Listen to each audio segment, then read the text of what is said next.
The Cosmic Lullaby. Picture this. You're lying beneath a starry sky, gazing up at the infinite expanse above. Each glimmering light is a distant sun, some older than Earth itself, others perhaps already extinguished, their photons still journeying toward your eyes across eons of space and time. Now imagine that each of those twinkling stars carries with it not just light but whispers, secrets about the nature of reality that defy comprehension. These secrets are embedded in the quantum fabric of the universe, a realm so strange and counterintuitive that it feels less like science and more like stepping into a dream. Quantum mechanics isn't merely another branch of physics. It's a portal to dimensions where certainty dissolves and imagination reigns supreme. At its core, quantum theory reveals a world that operates in ways so bizarre they challenge everything we think we know about how the universe works. It forces us to confront questions that feel almost philosophical. What does it mean for something to exist? Can an object truly be in two places at once? How can particles separated by vast distances communicate instantaneously as though bound by invisible threads? To understand why quantum mechanics is so mind-bending, we must first appreciate its departure from classical physics, the kind of science most of us learned in school. Classical physics describes the world in terms of predictable laws. If you know the initial conditions of a system, you can calculate its future behavior with precision. This deterministic worldview was famously articulated by Pierre-Simon Laplace, who envisioned a hypothetical daemon capable of knowing the exact position and momentum of every particle in the universe, thereby predicting all events past, present, and future. But quantum mechanics shatters this comforting illusion of order. In the quantum realm, particles don't follow neat trajectories or occupy fixed positions until they are observed. Instead, they exist in what physicists call a superposition, a state of being in multiple possibilities simultaneously. Imagine tossing a coin and having it land neither heads nor tails but both at the same time, hovering in a liminal space until you peek at it. That's the essence of superposition, and it applies not just to coins but to electrons, photons, and even larger systems under certain conditions. Even stranger is the phenomenon of entanglement. When two particles interact, their quantum states become intertwined, such that the state of one instantly influences the state of the other, no matter how far apart they are. Albert Einstein famously referred to this as spooky action at a distance, because it seems to violate the principle that nothing can travel faster than the speed of light. Yet experiments have confirmed entanglement time and again, leaving scientists grappling with the implications. Is there some hidden connection between particles that transcends space and time? Or does measurement itself somehow create reality? These examples illustrate just how alien the quantum world is compared to our everyday experiences. But what makes quantum mechanics truly revolutionary isn't just its strangeness, it's the way it blurs the line between observer and observed. In classical physics, the act of observation doesn't affect the thing being observed. You can watch a ball roll down a hill without changing its motion. But in quantum mechanics, the very act of measuring a particle's properties collapses its wave function, forcing it to choose a definite state. This raises profound questions. Does reality exist independently of us, or do we play a role in shaping it through our observations? Are there objective truths waiting to be discovered, or is truth itself a construct dependent on perspective? The implications of quantum mechanics extend far beyond the laboratory. They ripple outward, challenging our understanding of existence, consciousness, and even free will. To begin with, consider the idea that reality might be fundamentally probabilistic rather than deterministic. In classical physics, outcomes are governed by strict cause and effect relationships. If you kick a soccer ball with a specific force and angle, you can predict exactly where it will land, ignoring air resistance. Quantum mechanics, however, tells a different story. At the subatomic level, Outcomes are described in terms of probabilities. An electron may have a 70% chance of appearing here and a 30% chance of appearing there, but until you measure it, it exists in both places simultaneously. This probabilistic framework has led some physicists to suggest that randomness is built into the fabric of the universe. Others argue that this apparent randomness reflects our incomplete knowledge, hints specifically at deeper, underlying principles yet to be uncovered. Either way, the notion that chance plays a fundamental role in shaping reality challenges long-held beliefs about causality and control. If the universe operates on probabilities, then perhaps life itself is inherently uncertain, a cosmic game of dice, as Einstein reluctantly put it. Another implication of quantum mechanics concerns the nature of consciousness.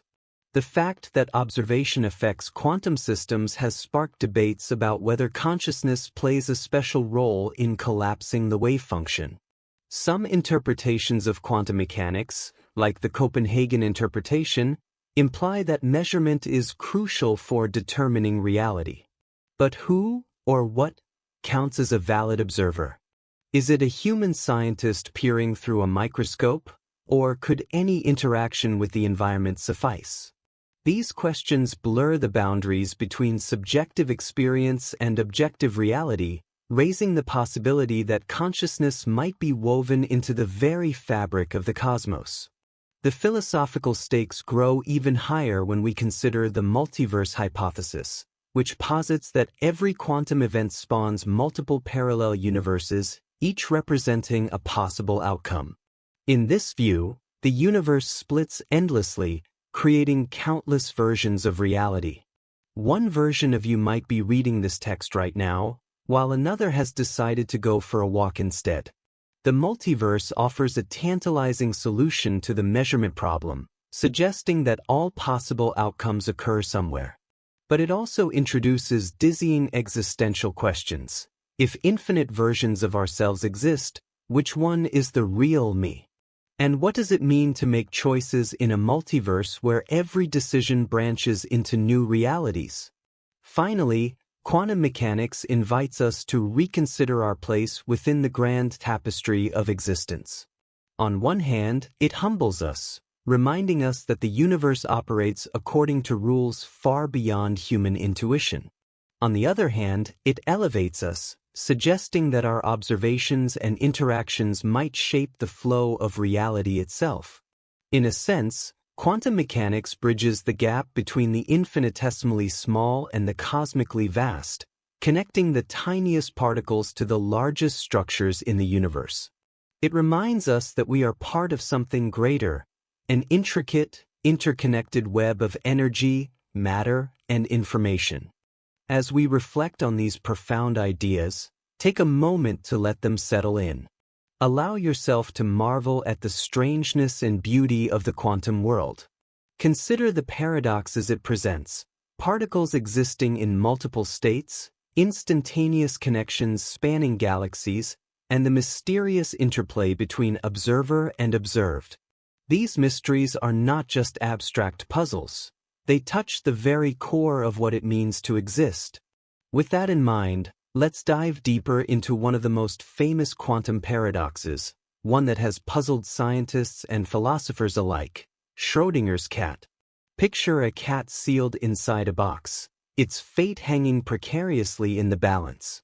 Until someone opens the box, quantum mechanics suggests that the cat is neither alive nor dead but suspended in a ghostly superposition of both states. Could such a scenario really be true? Let's explore this thought experiment and uncover the unsettling truths it reveals about the nature of reality. Schrödinger's cat. Few thought experiments in the history of science have captured the public imagination quite like Schrödinger's cat. Conceived by Austrian physicist Erwin Schrödinger in 1935, this paradox was designed to highlight the peculiarities and potential absurdities of quantum mechanics when applied to macroscopic systems. At its heart lies a deceptively simple scenario: A cat is placed inside a sealed box alongside a vial of poison, a radioactive atom, and a Geiger counter. If the atom decays, a fundamentally random event at the quantum level, the Geiger counter detects it, triggering a mechanism that breaks the vial and releases the poison, killing the cat. However, until someone opens the box to observe the outcome, quantum mechanics suggests that the system exists in a superposition of states. In other words, the cat is simultaneously alive and dead. This paradox arises from the principles of quantum superposition, which dictate that particles can exist in multiple states at once until measured or observed. For example, an electron might occupy several energy levels simultaneously, collapsing into one specific state only when it interacts with its environment. Schrödinger extended this idea to the macroscopic world, asking what happens when quantum weirdness scales up to everyday objects or living beings. The result is a scenario so counterintuitive that it forces us to confront the limits of our understanding. To fully appreciate the implications of Schrödinger's cat, we must first delve deeper into the concept of superposition itself. Imagine flipping a coin but catching it midair without looking at the result. Until you peek, the coin isn't definitively heads or tails. It exists in a kind of limbo, representing both possibilities simultaneously. Similarly, in the quantum realm, particles don't settle on a single state until they are observed or interacted with. This observation doesn't necessarily require human intervention. It could involve any interaction with the surrounding environment, such as colliding with another particle or being detected by a sensor. In the case of Schrödinger's cat, the radioactive atom represents the quantum system. Its decay is governed by probabilities described by quantum mechanics, meaning it exists in a superposition of decayed and undecayed states. Because the fate of the cat depends directly on the state of the atom, the entire setup, including the cat, is dragged into this quantum limbo. From the outside, the box contains not a definite reality but a probabilistic haze where life and death coexist uneasily side by side. Of course, no one has ever conducted this experiment literally, and for ethical reasons, no one should. Instead, Schrödinger intended his thought experiment as a critique of the Copenhagen interpretation of quantum mechanics, which posits that measurement collapses the wave function, resolving superpositions into concrete outcomes. By scaling quantum effects up to something tangible, a living creature, Schrödinger sought to expose the philosophical dilemmas lurking beneath the surface of quantum theory. His aim was to provoke discussion about whether quantum mechanics truly describes objective reality or merely reflects our limited ability to measure and understand it. The implications of Schrödinger's cat extend far beyond the confines of the hypothetical box. At its core, the paradox challenges us to grapple with fundamental questions about the nature of reality, observation, and consciousness. One of the most profound debates sparked by the thought experiment revolves around the role of the observer in shaping reality. Does the act of observation create the outcome, or does the universe operate independently of observers? Some interpretations of quantum mechanics suggest that consciousness plays a pivotal role in collapsing the wave function. According to the von Neumann-Wigner interpretation, for instance, it is the conscious mind of the observer that resolves the superposition, transforming the cat from a ghostly amalgamation of life and death into a definitively alive or deceased feline. This raises unsettling questions. If consciousness determines reality, then whose consciousness counts? Is it the scientist opening the box, or could any sentient being, even a curious mouse peering through a crack, serve as the arbiter of existence? Others argue that consciousness is unnecessary for wave function collapse. The many worlds interpretation, proposed by Hugh Everett III, offers an alternative explanation. According to this view, every possible outcome of a quantum event actually occurs, but in separate, branching universes. In one universe, the atom decays and the cat dies. In another, the atom remains intact and the cat lives. Both realities are equally valid, existing simultaneously in parallel worlds. While this interpretation avoids the need for a conscious observer, it introduces its own set of mind-bending consequences. If infinite versions of reality exist, then who are we? And what does it mean to make choices in a multiverse where every decision spawns new timelines? Another implication of Schrödinger's cat concerns the boundary between the quantum and classical realms. Quantum mechanics governs the behavior of subatomic particles, while classical physics describes the macroscopic world we inhabit. But where exactly does the transition occur? Why do we never encounter superpositions in everyday life, despite their prevalence at the quantum scale? One possible explanation lies in the phenomenon of decoherence, which occurs when a quantum system interacts with its environment. These interactions cause the delicate interference patterns characteristic of superpositions to dissipate, effectively collapsing the system into a single state. Decoherence provides a plausible mechanism for why large-scale objects like cats rarely, if ever, exhibit quantum weirdness. The sheer complexity of macroscopic systems ensures that they constantly interact with their surroundings, making it nearly impossible to isolate them from external influences. Yet, the question remains, is decoherence merely a practical limitation, or does it reveal something deeper about the structure of reality? Could there be hidden variables or undiscovered laws governing how quantum effects manifest, or fail to manifest, at larger scales? Beyond these technical considerations, Schrödinger's cat invites us to reflect on the philosophical underpinnings of existence itself. What does it mean for something to be? If the cat exists in a superposition of states, is it truly alive, dead, neither, or both? This ambiguity echoes ancient philosophical debates about the nature of being and non-being. Parmenides, for example, argued that change is an illusion and that true reality is eternal and unchanging. By contrast, Heraclitus claimed that everything flows, and stability is an illusion.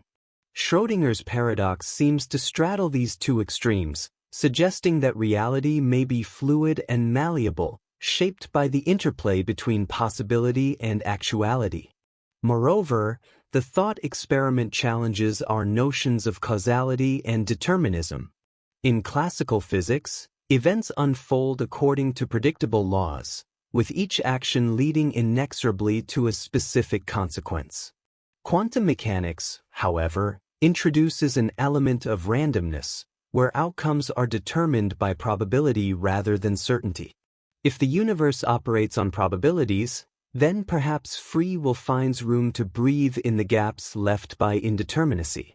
On the other hand, if randomness governs the quantum realm, does that leave space for meaningful choice, or are we merely subject to the whims of chance?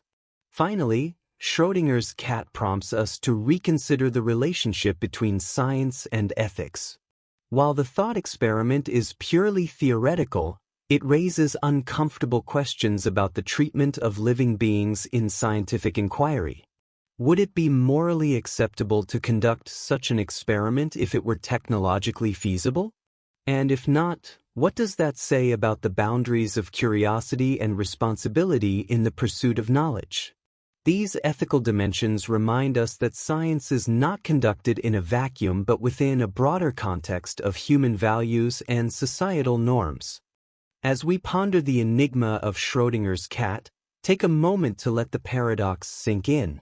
A creature caught between life and death, suspended in a twilight zone of possibility, what could be more emblematic of the strangeness of quantum mechanics? Yet, this is just the beginning of the journey into the quantum realm. The idea of superposition naturally leads us to another cornerstone of quantum theory, wave-particle duality. If particles can behave as both waves and discrete entities, what does that reveal about the fundamental building blocks of the universe? How does this dual nature shape our understanding of matter, energy, and the very fabric of reality? Let's explore further, delving into the oscillating dance of particles and waves that lies at the heart of quantum mechanics. Wave-particle duality. Few ideas in quantum mechanics are as simultaneously perplexing and illuminating as wave-particle duality. At its core, this concept reveals that particles, whether photons, electrons, or even larger objects like molecules, can exhibit behaviors characteristic of both waves and discrete particles. This dual nature is not a mere quirk but a fundamental property of matter and energy, challenging our classical intuitions about the physical world. To truly grasp the implications of wave-particle duality, we must delve into one of the most iconic experiments in physics, the double-slit experiment. The double-slit experiment begins with a simple setup. Imagine firing particles, let's say photons, at a barrier containing two parallel slits. On the other side of the barrier lies a detection screen that records where each particle lands. If these particles behaved purely as discrete entities, like tiny marbles, we would expect to see two distinct clusters of impacts on the screen, corresponding to the paths through the slits. However, when the experiment is conducted, something extraordinary happens. Instead of two clusters, an interference pattern emerges, a series of alternating bright and dark bands resembling the ripples created by waves overlapping in water. This interference pattern suggests that the particles are behaving like waves, spreading out after passing through the slits and interfering with themselves. But here's the twist. When detectors are placed at the slits to determine which path each particle takes, the interference pattern disappears. Instead, the particles behave exactly as we'd expect discrete objects to act, forming two neat clusters on the screen. It's as though the act of observation forces the particles to choose whether to act as waves or particles. What makes this phenomenon so confounding is its apparent dependence on measurement. When no detector is present, the particles seem to exist in a superposition of states, taking all possible paths simultaneously and creating the interference pattern. But when observed, they collapse into a single state, behaving like discrete particles. This behavior raises profound questions about the nature of reality itself. Are particles inherently waves, particles, or something else entirely? Or does their form depend entirely on how and whether they are observed? To understand the significance of wave-particle duality, it helps to contrast it with classical physics. In the macroscopic world, objects have well-defined properties. A baseball thrown across a field follows a predictable trajectory. A sound wave propagates through air in a measurable way. Classical physics assumes that these properties exist independently of observation. Quantum mechanics, however, tells a different story. Particles do not possess definite attributes until measured. Their behavior seems to straddle the line between possibility and actuality, existing in a liminal space until an interaction collapses their potential into reality. The double-slit experiment has been replicated countless times with increasingly sophisticated equipment, confirming its results beyond doubt. Even more astonishingly, the same phenomenon occurs regardless of the type of particle used. Electrons, neutrons, atoms, and even large molecules have all demonstrated wave-like interference patterns under the right conditions. This universality underscores the deep connection between matter and energy, suggesting that wave-particle duality is not an anomaly but a fundamental feature of the universe. But why does this duality occur? One explanation lies in the mathematical framework of quantum mechanics, which describes particles using wave functions, complex equations that encode probabilities for various outcomes. These wave functions evolve smoothly over time, much like waves, until a measurement causes them to collapse into a specific state. The collapse process remains poorly understood, leading to debates about the role of observers, environmental interactions, and even consciousness in shaping reality. Wave-particle duality has far-reaching implications that extend beyond the laboratory, challenging our understanding of existence, causality, and the nature of the universe itself. At its heart, this phenomenon forces us to confront uncomfortable questions about the relationship between observation and reality. Does the act of measurement create the properties we observe, or do those properties exist independently of us? And if measurement plays a role in determining reality, what exactly constitutes a measurement? One interpretation of wave-particle duality is that particles lack intrinsic forms until observed. According to the Copenhagen interpretation, the dominant framework in early quantum theory, particles exist as probabilistic clouds of potentiality until an interaction with their environment collapses the wave function into a definite state. This view implies that reality is fundamentally indeterminate, shaped by the interplay between quantum systems and their surroundings. In this sense, the universe operates less like a clockwork mechanism and more like a dynamic canvas, continually redrawn by the brushstrokes of observation. However, the Copenhagen interpretation leaves open a critical question: what counts as an observation? Must it involve a conscious observer, or can any interaction with the environment suffice? Some proponents argue that consciousness is essential for collapsing the wave function, suggesting that the universe remains in a state of superposition until a sentient mind observes it.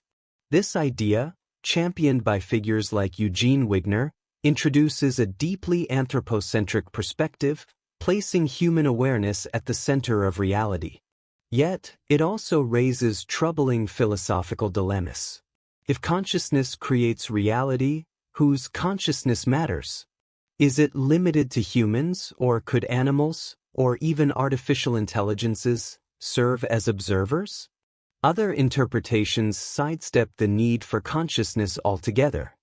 Decoherence theory, for example, posits that interactions with the environment cause wave functions to lose coherence, effectively resolving superpositions into classical states. From this perspective, measurement is simply a special case of environmental interaction. While decoherence provides a plausible explanation for why we don't encounter macroscopic superpositions in everyday life, it doesn't fully resolve the deeper mystery of wave function collapse. Why does the universe transition from quantum fuzziness to classical definiteness in the first place? And what governs the rules of this transition? The many worlds interpretation offers another provocative answer. Proposed by Hugh Everett III, this theory suggests that every possible outcome of a quantum event actually occurs, but in separate, branching universes. In the context of the double-slit experiment, this means that particles always pass through both slits, creating interference patterns in some branches while behaving as discrete particles in others. Each branch represents a distinct reality, equally valid and self-contained. While this interpretation avoids the need for wave function collapse, it introduces its own set of mind-bending consequences. If infinite versions of reality exist, then who are we? And what does it mean to make choices in a multiverse where every decision spawns new timelines? Beyond these theoretical debates, wave-particle duality invites us to reflect on the philosophical foundations of science and knowledge. How do we define reality in a universe where objects resist categorization? If particles can be both waves and particles, depending on how we look at them, does this imply that truth is relative, or that our methods of inquiry shape the answers we find? These questions echo ancient philosophical discussions about the nature of being and perception. Plato's allegory of the cave, for instance, explored the idea that humans perceive only shadows of a higher, unchanging reality. Similarly, Kant argued that our senses and cognitive frameworks impose structure on an otherwise unknowable thing in itself. Wave-particle duality seems to embody these tensions, blurring the lines between observer and observed, subject and object. Moreover, this duality challenges our notions of causality and determinism. In classical physics, events unfold according to predictable laws, with each action leading inexorably to a specific consequence. Quantum mechanics, however, introduces an element of randomness, where outcomes are determined by probability rather than certainty. If particles can choose their behavior based on observation, does this leave room for free will in the gaps left by indeterminacy? Or are we merely subject to the whims of chance, caught in a cosmic game of dice? Finally, wave-particle duality prompts us to reconsider the interconnectedness of all things. The fact that particles exhibit wave-like behavior, even when fired individually, suggests that they are not isolated entities but part of a unified whole. This interconnectedness extends beyond the microscopic realm, touching on themes of unity, empathy, and shared responsibility. If the universe is fundamentally relational, then our actions, no matter how small, may ripple outward in ways we cannot fully comprehend. As we marvel at the oscillating dance of particles and waves, take a moment to reflect on the profound interconnectedness revealed by wave-particle duality. Particles that seem to choose their behavior based on observation hint at a universe far stranger and more fluid than we ever imagined. Yet, this is just one piece of the quantum puzzle. Speaking of interactions, consider this. What happens when particles become inseparably linked, no matter how far apart they are? Enter the realm of quantum entanglement, a phenomenon Albert Einstein famously called spooky action at a distance. Shall we unravel this mystery next? Quantum entanglement. Quantum entanglement is often described as one of the most mysterious and profound phenomena in all of physics, a phenomenon so counterintuitive that even Albert Einstein, who helped lay the groundwork for quantum mechanics, famously dismissed it as spooky action at a distance. Yet, despite its initial resistance from some of the greatest minds in science, entanglement has been experimentally verified countless times, cementing its place as a cornerstone of modern quantum theory.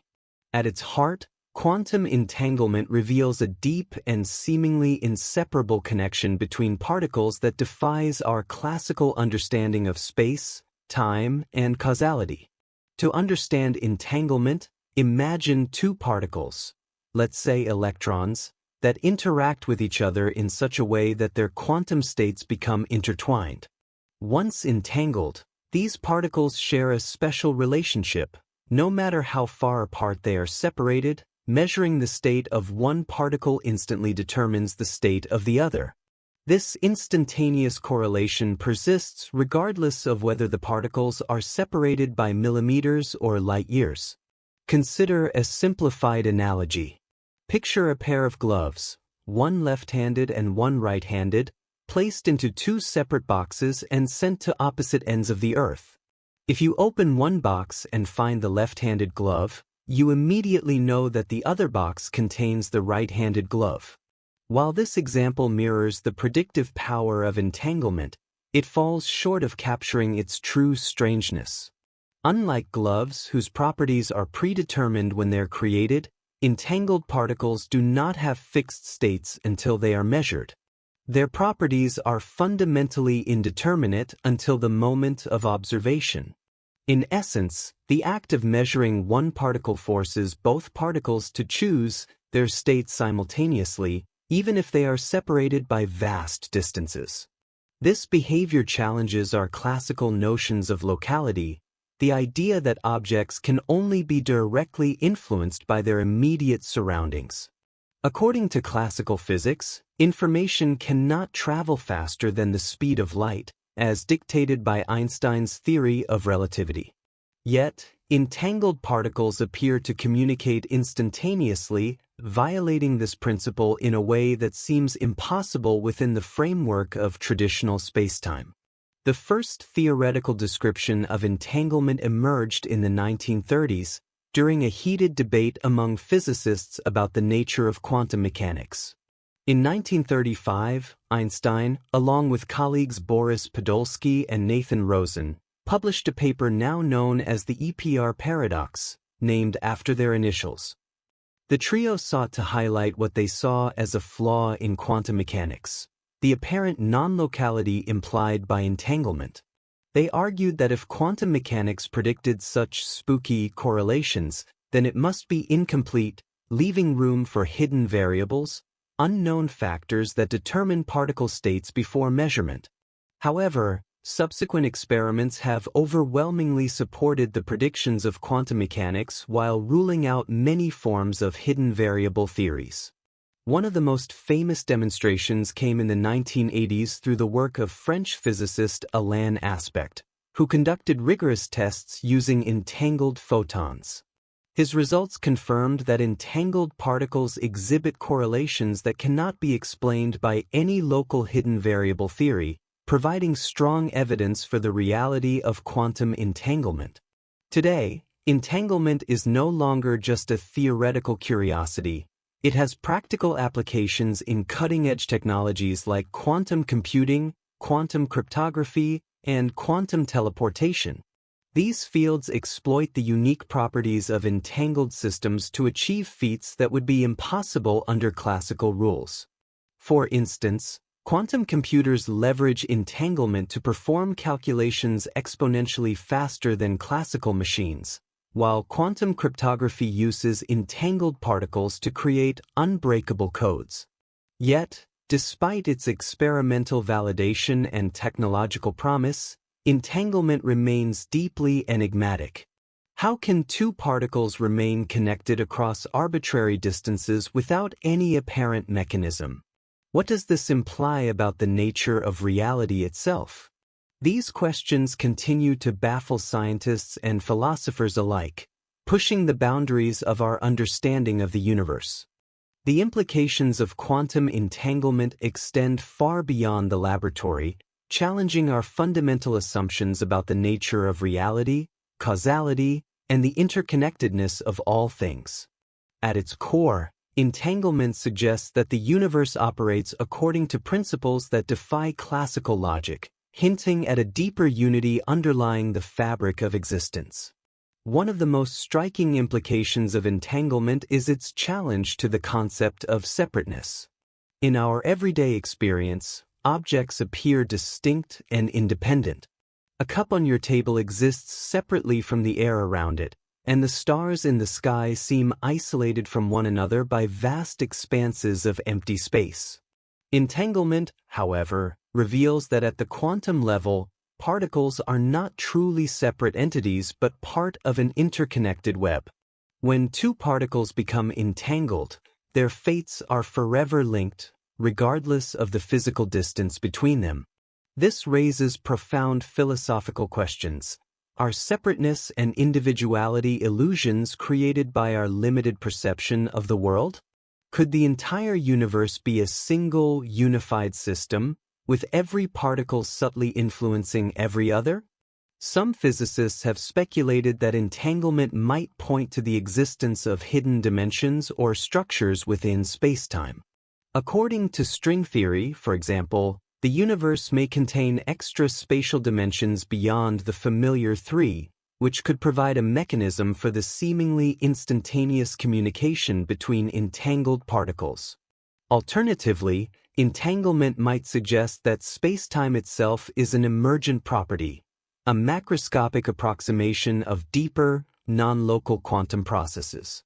If true, this would revolutionize our understanding of the cosmos, replacing the classical notion of a smooth, continuous spacetime with a more fragmented and relational picture.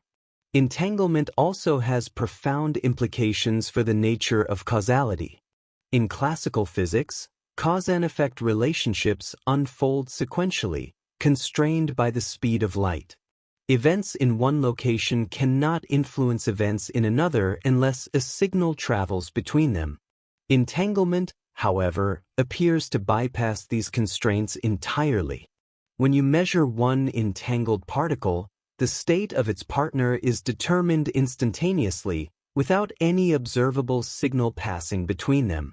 This raises uncomfortable questions about the nature of time and causality. Does entanglement imply that information can travel backward in time, or that time itself is an illusion? Or is there some unknown mechanism at play, operating outside the bounds of our current understanding? Another intriguing possibility is that entanglement reflects a deeper layer of reality, one that transcends the distinctions between matter, energy, and information. Some interpretations of quantum mechanics, such as the holographic principle, suggest that the universe might be encoded on surfaces rather than volumes, with entanglement serving as the glue that binds everything together. In this view, the three-dimensional world we perceive could be a projection of a two-dimensional boundary, much like a hologram. If correct, this would mean that the richness and complexity of the universe arise from patterns of entanglement etched onto a cosmic canvas. Philosophically, entanglement challenges our notions of individuality and identity.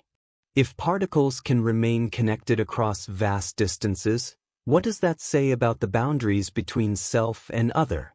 Could consciousness itself be a form of entanglement, linking individuals in ways we don't yet understand? These questions resonate with ancient spiritual traditions that emphasize interconnectedness and oneness, suggesting that quantum mechanics might offer a scientific basis for ideas long considered metaphysical. Finally, entanglement invites us to reconsider the role of observation in shaping reality. Just as the double-slit experiment revealed that particles behave differently depending on whether they are observed, entanglement suggests that measurement plays a crucial role in determining the outcomes of quantum systems. But what constitutes a measurement? Is it the presence of a conscious observer, or simply an interaction with the environment? These debates echo the broader discussions surrounding wave function collapse and the role of consciousness in quantum mechanics, highlighting the deep philosophical questions that lie at the intersection of science and metaphysics. As we contemplate the profound interconnectedness revealed by quantum entanglement, take a moment to reflect on the implications of this spooky action at a distance. It suggests a universe far stranger and more unified than we ever imagined. A cosmos where separateness is an illusion and every particle is subtly woven into the fabric of existence. Yet, if entanglement connects particles across space, could the entire universe itself be interconnected in ways we don't yet fully grasp? To explore this question further, let's turn to the holographic principle, a radical idea suggesting that reality may be encoded on surfaces rather than volumes. Could the universe be akin to a cosmic hologram, with every detail projected from a higher dimensional boundary? Let's delve into this fascinating concept next. The holographic principle. At first glance, the holographic principle might sound like science fiction, a fantastical notion that our three-dimensional reality is merely a projection from a two-dimensional surface. Yet, this idea is not the product of speculative storytelling but a profound hypothesis rooted in some of the most rigorous and cutting-edge theories in modern physics. Inspired by black hole thermodynamics and string theory, the holographic principle suggests that the universe we inhabit, complete with its stars, galaxies, and even ourselves, might be encoded on a distant, lower-dimensional boundary. To understand how such a radical concept could emerge, we must journey into the heart of black holes, where gravity, quantum mechanics, and thermodynamics converge in ways that defy classical intuition. The seeds of the holographic principle were sown in the 1970s, when physicists Jacob Bekenstein and Stephen Hawking made groundbreaking discoveries about black holes. They found that black holes are not the inert, featureless voids they were once thought to be, but instead possess properties akin to those of ordinary physical systems. For instance, black holes have entropy, a measure of disorder or information content, and temperature, which implies they radiate energy over time through a process now known as Hawking radiation. These findings bridge the gap between general relativity, which governs the large-scale structure of space-time, and quantum mechanics, which describes the behavior of particles at the smallest scales. One of the most startling implications of black hole thermodynamics is the relationship between a black hole's entropy and its surface area. Unlike most physical systems, whose entropy scales with their volume, a black hole's entropy is proportional to the area of its event horizon, the spherical boundary beyond which nothing, not even light, can escape. This observation led Bekenstein to propose that the maximum amount of information contained within a region of space is determined not by its volume but by the surface area enclosing it. In essence, the interior of a black hole could be fully described by data encoded on its outer boundary. This insight laid the groundwork for the holographic principle, which extends the concept beyond black holes to the entire universe. Proposed in the 1990s by physicist Gerard T. Hooft and later developed by Leonard Susskind, the holographic principle posits that all the information needed to describe a volume of space can be represented as data on its surrounding boundary. Imagine a movie screen displaying a vivid, three-dimensional image.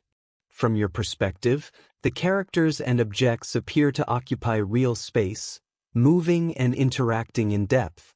But in reality, the entire scene is encoded in flat, two-dimensional pixels on the screen. Similarly, the holographic principle suggests that our seemingly three-dimensional universe might arise from information stored on a distant, two-dimensional surface. To visualize this, consider the analogy of a computer simulation. In a video game, complex environments and characters are generated from code running on a processor. While players perceive these elements as occupying three-dimensional space, they are ultimately constructed from data stored in memory, a fundamentally lower-dimensional representation. The holographic principle proposes that something analogous may be true for the universe itself. Our perception of a rich, multidimensional cosmos could be an emergent phenomenon, arising from patterns of information encoded on a cosmic screen. While the holographic principle remains speculative, it has gained significant traction among physicists because it offers potential solutions to some of the deepest puzzles in theoretical physics. For example, it provides a framework for reconciling quantum mechanics and general relativity, two pillars of modern science that have resisted unification for nearly a century. By reimagining spacetime as an emergent property rather than a fundamental entity, the holographic principle opens new avenues for understanding the nature of gravity, dimensions, and the very fabric of reality. The holographic principle carries profound implications that stretch across multiple domains of physics, philosophy, and even metaphysics. If true, it would revolutionize our understanding of dimensions, gravity, space-time, and the nature of existence itself. At its core, the principle challenges the classical notion that the universe is composed of discrete, independent objects existing in three-dimensional space. Instead, it suggests that reality might be fundamentally relational, with every aspect of the cosmos interconnected through patterns of information. One of the most striking consequences of the holographic principle is its potential to resolve the long-standing tension between quantum mechanics and general relativity. Quantum mechanics excels at describing the subatomic world, where particles behave probabilistically and exhibit wave-particle duality. General relativity, on the other hand, provides an elegant description of gravity as the curvature of spacetime caused by mass and energy. However, these two frameworks operate under fundamentally different assumptions, making it difficult to merge them into a single, coherent theory of quantum gravity. The holographic principle offers a promising path forward by suggesting that spacetime itself is not a fixed backdrop but an emergent phenomenon arising from underlying quantum processes. In this view, gravity could be understood as a statistical effect, an emergent force resulting from the collective behavior of microscopic degrees of freedom encoded on a lower dimensional boundary. Another implication of the holographic principle is its challenge to our intuitive understanding of dimensions. We experience the world as having three spatial dimensions: length, width, height, and one temporal dimension, time. Yet, if the universe is truly holographic, then these dimensions might not be fundamental but instead emerge from a deeper, two-dimensional reality. This raises fascinating questions about the nature of perception and consciousness. Are our senses deceiving us into perceiving a richer, more complex world than actually exists? Or does the act of observation somehow project the two-dimensional encoding into the three-dimensional reality we experience? The holographic principle also invites us to reconsider the nature of information and its role in shaping reality. In classical physics, information is often treated as secondary to matter and energy, merely a descriptor of their properties. Quantum mechanics, however, places information at the forefront, with phenomena like entanglement demonstrating that particles can remain connected across vast distances through shared information. The holographic principle takes this idea a step further, suggesting that information is not just a byproduct of physical processes but the very foundation of reality itself. Every particle, every star, every galaxy might be nothing more than patterns of data inscribed on a cosmic boundary. This perspective aligns intriguingly with digital philosophies and simulation hypotheses, which posit that the universe could be akin to a highly sophisticated computer program. Philosophically, the holographic principle blurs the line between objective reality and subjective experience. If the universe is a projection, what does that say about the nature of existence? Are we living in a simulation-like construct, as some interpretations suggest, or is the holographic principle simply a mathematical artifact, a convenient way to describe complex phenomena without implying anything about the ultimate nature of reality? These questions echo ancient debates about the nature of truth and illusion. Plato's allegory of the cave, for instance, explored the idea that humans perceive only shadows of a higher, unchanging reality. Similarly, Kant argued that our senses and cognitive frameworks impose structure on an otherwise unknowable thing in itself. The holographic principle seems to embody these tensions, challenging us to distinguish between appearance and essence. Finally, the holographic principle prompts us to reflect on the limits of human knowledge. If the universe is fundamentally encoded in ways that transcend our direct experience, how much can we truly hope to understand? Are there aspects of reality forever beyond our grasp, hidden behind layers of abstraction and emergence? These questions resonate deeply with the broader scientific endeavor, reminding us that while we strive to uncover the mysteries of the cosmos, humility remains essential in the face of its infinite complexity. As we contemplate the mind-bending possibilities of the holographic principle, take a moment to reflect on the profound interconnectedness it suggests. If the universe is indeed a projection, a cosmic hologram encoded on a distant boundary, then every detail of our reality, from the smallest subatomic particle to the largest galaxy, is woven together in a tapestry of information. Yet, as we zoom back down from the grand scale of the cosmos to the subatomic realm, we encounter another puzzle that challenges our understanding of precision and certainty, the uncertainty principle. How can we ever truly know anything when measurement itself comes at a cost? Let's delve into this foundational concept next, exploring the limits of knowledge in the quantum world. Heisenberg's uncertainty principle. Few ideas in quantum mechanics have captured the public imagination or provoked as much philosophical debate as Heisenberg's uncertainty principle.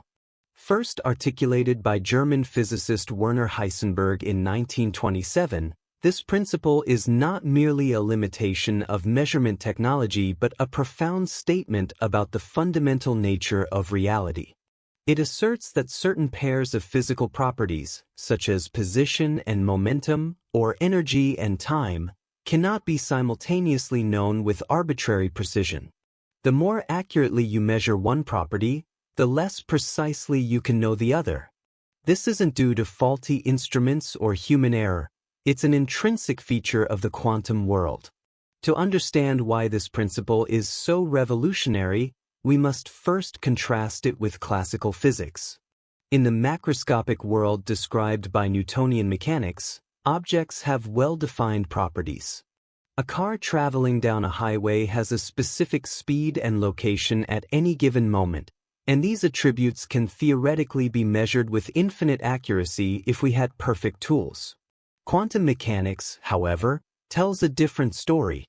At the subatomic level, particles like electrons do not possess definite positions or momenta until they are measured. Instead, their behavior is governed by probabilities encoded in wave functions, which describe the likelihood of finding a particle in a particular state. Heisenberg's insight emerged from his work on matrix mechanics, one of the early formulations of quantum theory. He realized that the act of measuring a particle inevitably disturbs its state, introducing unavoidable uncertainties. For example, to determine the position of an electron, you might shine light on it. But photons, the particles of light, carry momentum, and their interaction with the electron alters its motion. The more precisely you try to pinpoint the electron's location, the greater the disturbance to its momentum, and vice versa. This trade-off is not a quirk of experimental design but a fundamental aspect of nature itself. The mathematical expression of the uncertainty principle is deceptively simple: delta x, delta p greater than or equal to h/2, where delta x represents the uncertainty in position, delta p represents the uncertainty in momentum, and h, pronounced h-bar, is a tiny constant known as the reduced Planck's constant. This equation encapsulates the cosmic ambiguity inherent in quantum systems. It implies that particles exist in a kind of probabilistic haze, defying our classical intuitions about determinism and certainty. But what does this mean for our understanding of the universe? If particles resist complete description, then how can we claim to truly know anything about them?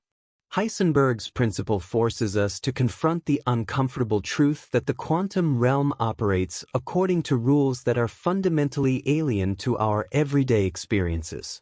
Particles don't behave like tiny billiard balls with fixed trajectories.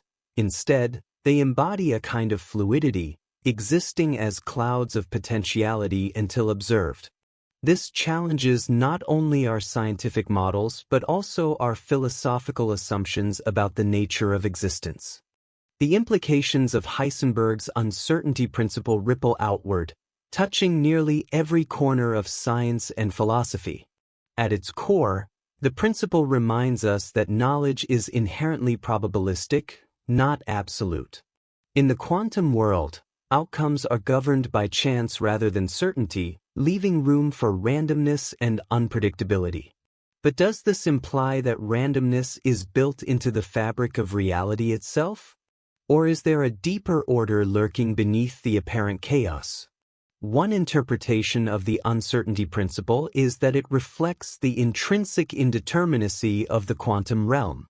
According to this view, particles do not possess definite properties until they are measured. Their wave functions evolve smoothly over time, describing a range of possible states, but collapse into a single outcome only upon interaction with the environment. This collapse process is inherently probabilistic, meaning that even with perfect knowledge of initial conditions, we cannot predict the exact result of a quantum event. Instead, we can only assign probabilities to various outcomes. This notion of inherent randomness stands in stark contrast to the deterministic worldview of classical physics, where every action has a clear cause and effect. If the universe operates according to probabilistic laws, then perhaps free will finds room to breathe in the gaps left by indeterminacy. On the other hand, if randomness governs the quantum realm, does that leave space for meaningful choice, or are we merely subject to the whims of chance? These questions blur the boundaries between physics and metaphysics, challenging us to reconsider the relationship between causality, agency, and fate. Another implication of the uncertainty principle is its challenge to the concept of objectivity. In classical physics, objects are assumed to have well-defined properties independent of observation. Quantum mechanics, however, suggests that the act of measurement plays a crucial role in determining reality. This raises unsettling questions. Does the observer create the observed, or does the observed exist independently of the observer? And if measurement shapes reality, what constitutes a measurement? Is it the presence of a conscious mind, or simply an interaction with the environment? Some interpretations of quantum mechanics lean toward the former, suggesting that consciousness is essential for collapsing the wave function. Proponents of this view argue that the universe remains in a superposition of states until a sentient being observes it, resolving the ambiguity into a definite outcome. While this idea is controversial, it resonates with ancient spiritual traditions that emphasize the interconnectedness of all things and the role of awareness in shaping reality. However, critics point out that such anthropocentric perspectives risk conflating subjective experience with objective truth, leading to philosophical dead ends. Other interpretations sidestep the need for consciousness altogether. Decoherence theory, for instance, posits that interactions with the environment cause wave functions to lose coherence, effectively resolving superpositions into classical states. From this perspective, measurement is simply a special case of environmental interaction. While decoherence provides a plausible explanation for why we don't encounter macroscopic superpositions in everyday life, it doesn't fully resolve the deeper mystery of wave function collapse. Why does the universe transition from quantum fuzziness to classical definiteness in the first place? And what governs the rules of this transition? The many worlds interpretation offers another provocative answer.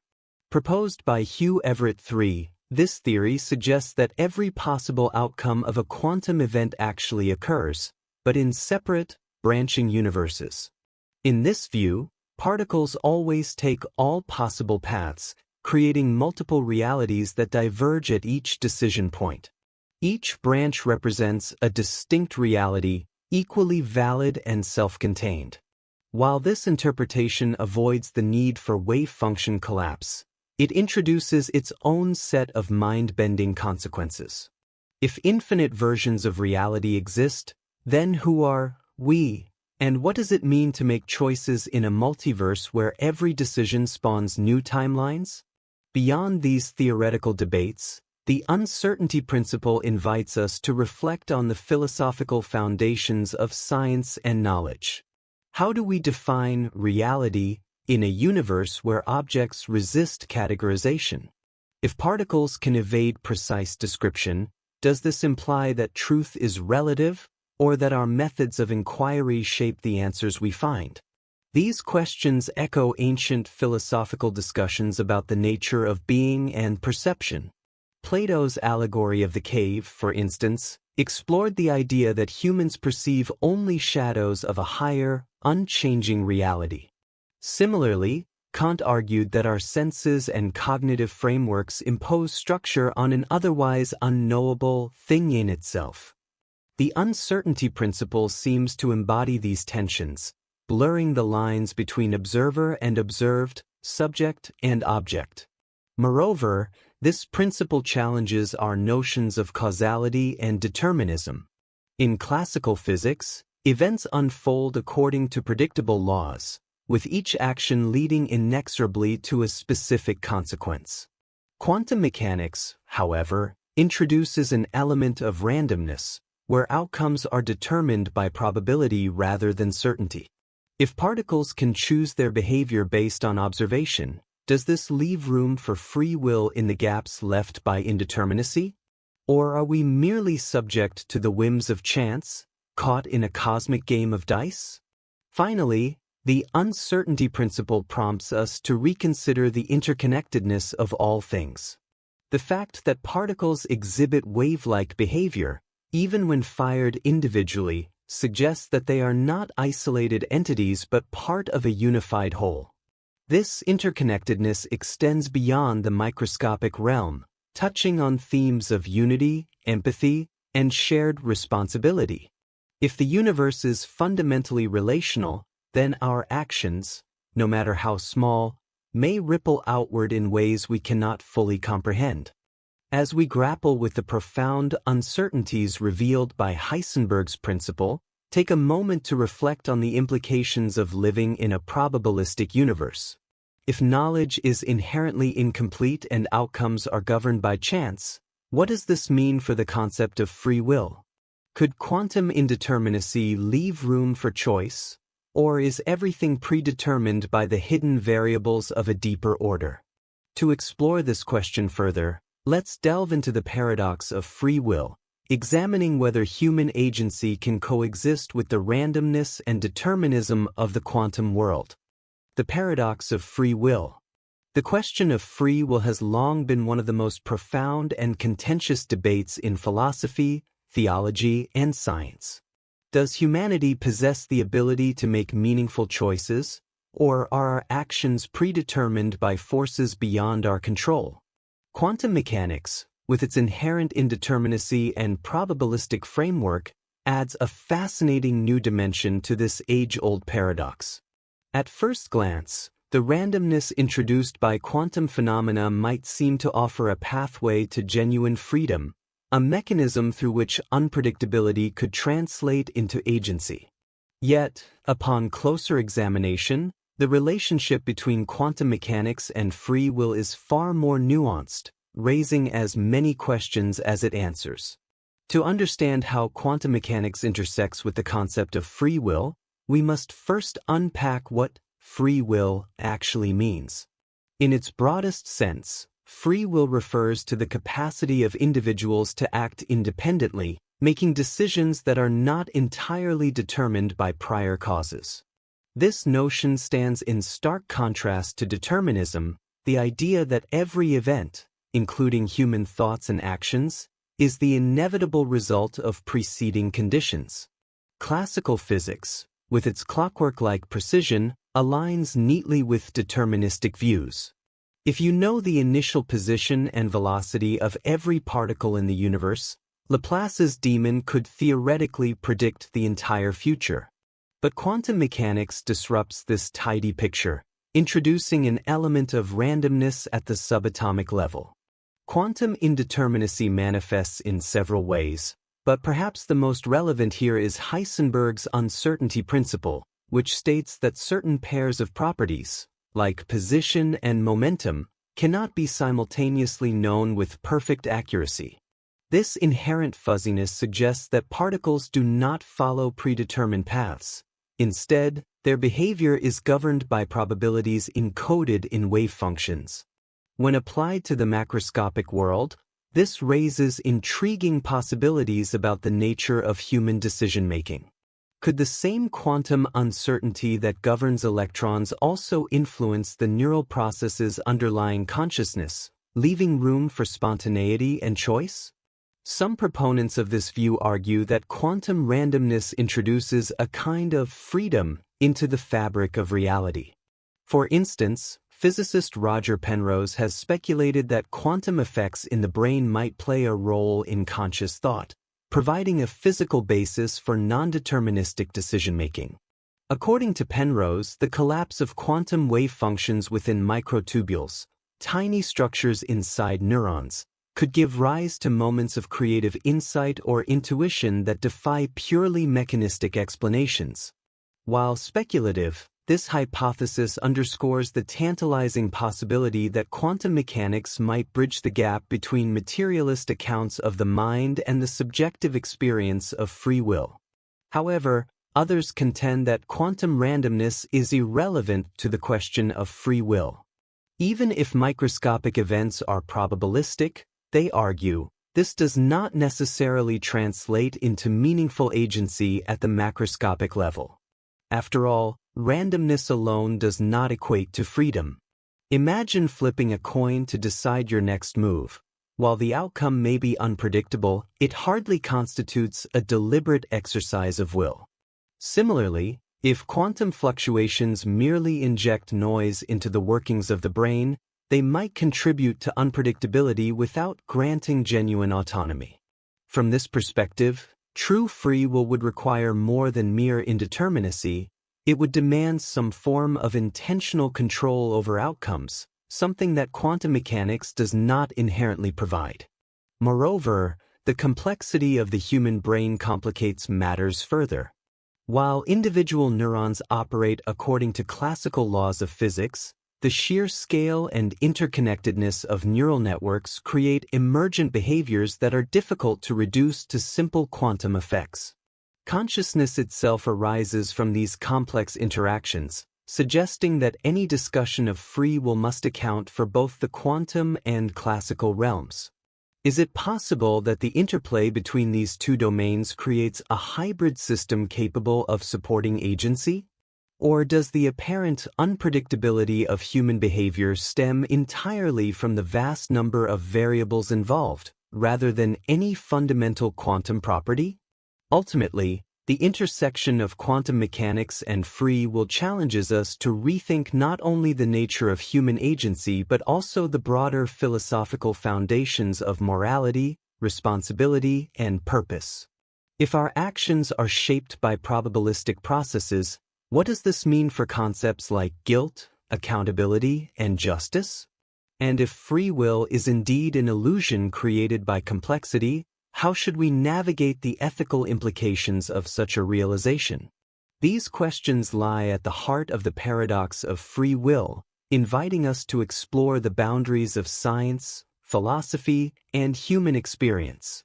The implications of quantum mechanics for free will extend far beyond abstract theoretical discussions, touching nearly every aspect of human life, from personal identity to societal values. At its core, the debate revolves around whether freedom is a genuine feature of the universe or merely an artifact of our limited understanding. Depending on how we interpret the evidence, the answer could reshape our notions of morality, responsibility, and even the meaning of existence itself. One of the most profound implications of quantum mechanics is its challenge to traditional notions of causality. In classical physics, events unfold according to predictable laws, with each action leading inexorably to a specific consequence. Human behavior, too, has often been viewed through a deterministic lens, with genetics, upbringing, and environmental factors seen as the primary drivers of decision-making. However, quantum indeterminacy introduces an element of unpredictability, suggesting that not everything can be reduced to cause and effect relationships. If particles can exist in multiple states simultaneously, define deterministic trajectories, then perhaps humans can do the same, making choices that are neither fully random nor entirely preordained. This possibility opens up exciting avenues for reimagining free will. If quantum effects influence neural activity, as some theories suggest, then our thoughts and actions might reflect a delicate balance between order and chaos. On one hand, the brain's immense complexity ensures that patterns emerge from seemingly chaotic inputs, giving rise to coherent thoughts and behaviors. On the other hand, quantum uncertainty could introduce enough variability to allow for genuine spontaneity, enabling individuals to break free from rigid causal chains. In this view, free will becomes a dynamic interplay between structure and flexibility, rooted in the very architecture of the cosmos. Yet, this interpretation raises uncomfortable questions about the nature of agency. If quantum randomness contributes to decision-making, does this mean that our choices are ultimately arbitrary? Consider someone faced with a moral dilemma. Should they prioritize self-interest or altruism? If their final decision hinges on a probabilistic quantum event, does this undermine the notion of moral responsibility? After all, holding someone accountable presupposes that they had the capacity to choose differently, a claim that seems questionable if their actions were partly determined by chance. Conversely, rejecting the relevance of quantum mechanics to free will poses its own challenges. If human behavior is entirely governed by deterministic laws, then the concept of moral responsibility becomes equally problematic. Why blame or praise someone for actions that were, in principle, predictable from the moment of the Big Bang? Such a worldview risks reducing ethics to a mere illusion, stripping away the foundation upon which societies have built systems of justice and accountability. It also raises existential questions about purpose. If everything is predetermined, what meaning can there be in striving for goals, pursuing passions, or seeking growth? Philosophically, the tension between determinism and indeterminism echoes ancient debates about fate versus autonomy. Many religious traditions grapple with similar questions, often framing free will as a divine gift bestowed upon humans despite the inevitability of mortality. Modern neuroscience, meanwhile, explores the biological underpinnings of decision-making, revealing the intricate dance between genetic predispositions, environmental influences, and conscious deliberation. Quantum mechanics adds another layer to this tapestry, forcing us to confront the limits of reductionism and the potential for emergent phenomena. The anthropological and cultural dimensions of free will are equally significant.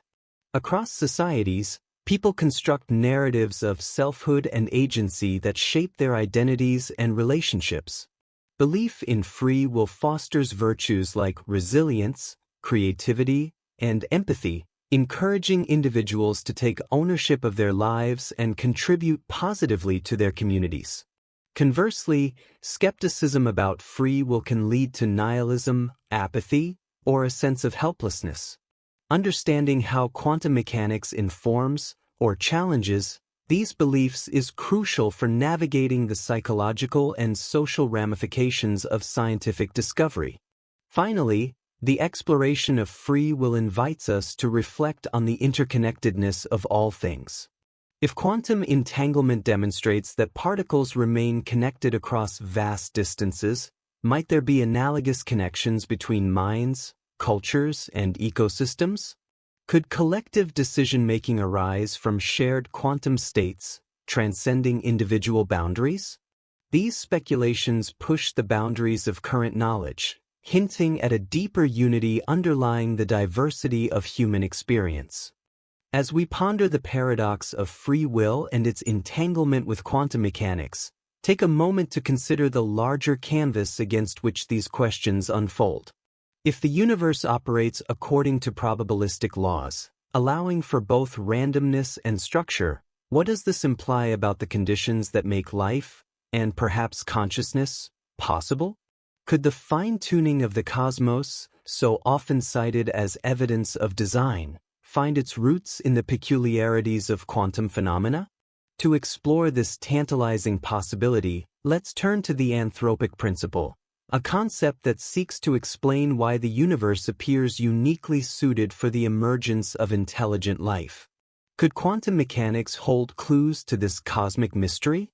Let's delve deeper into the fine-tuning problem next. The fine-tuning problem. The universe we inhabit is an exquisite masterpiece of balance, a delicate interplay of forces, constants, and conditions that make life, and indeed, existence itself, possible.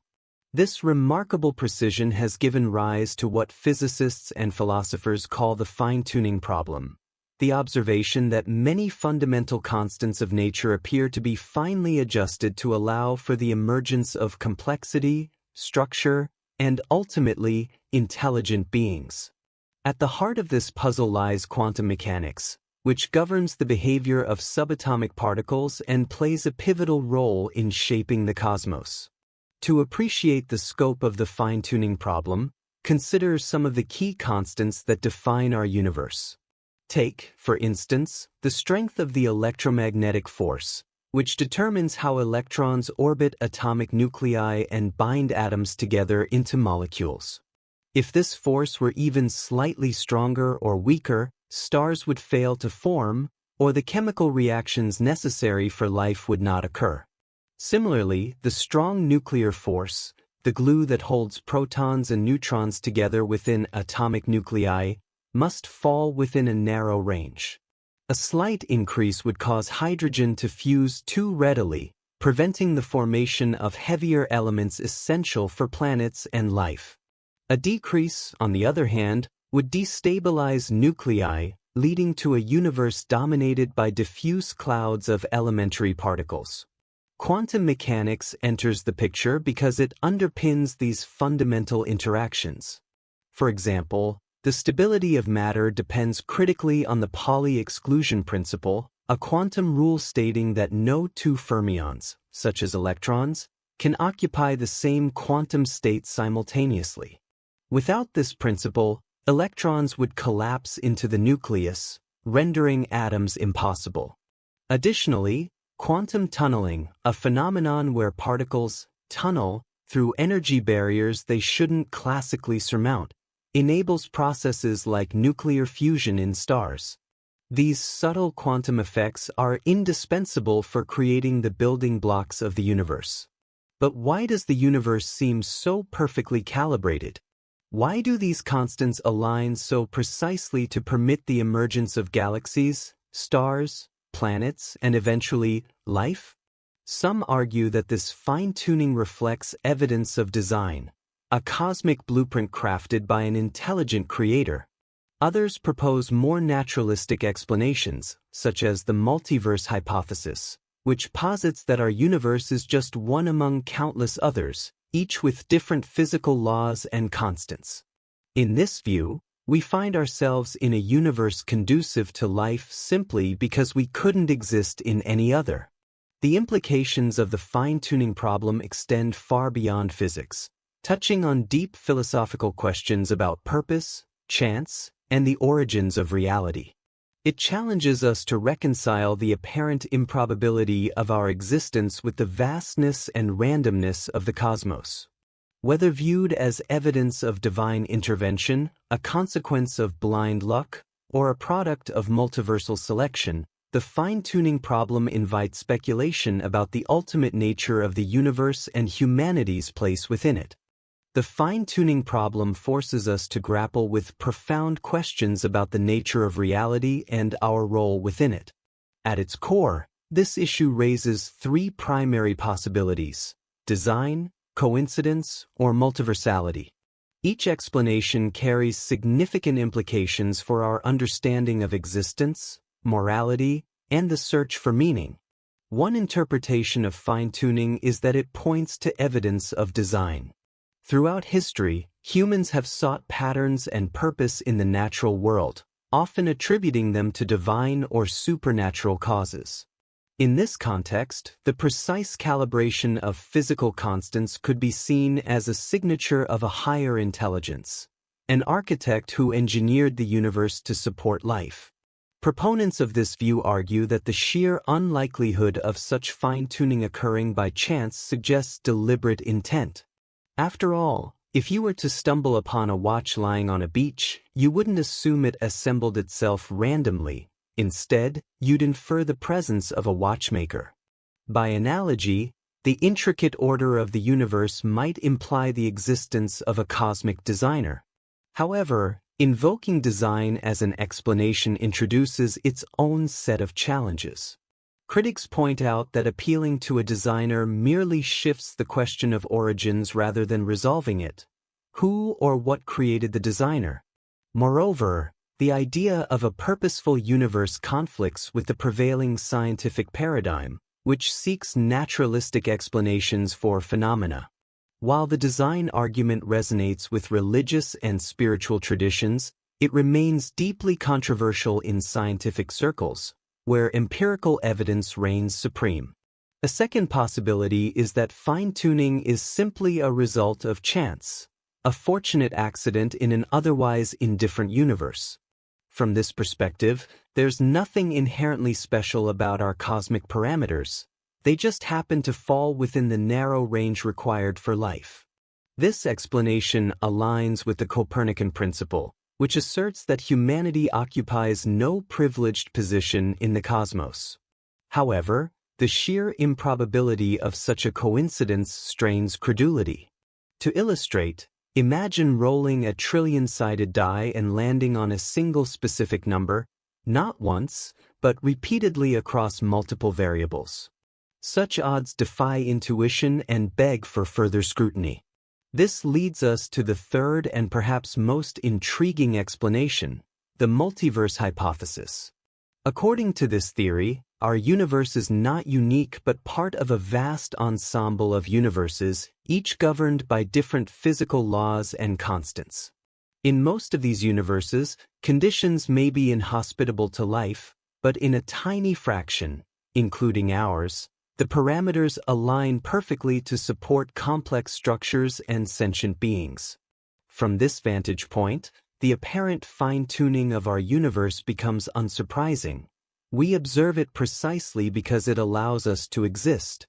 The multiverse hypothesis offers a compelling framework for addressing the fine-tuning problem without invoking design or dismissing it as pure serendipity. It also dovetails neatly with certain aspects of quantum mechanics, particularly the many-worlds interpretation, which posits that every quantum event spawns branching realities.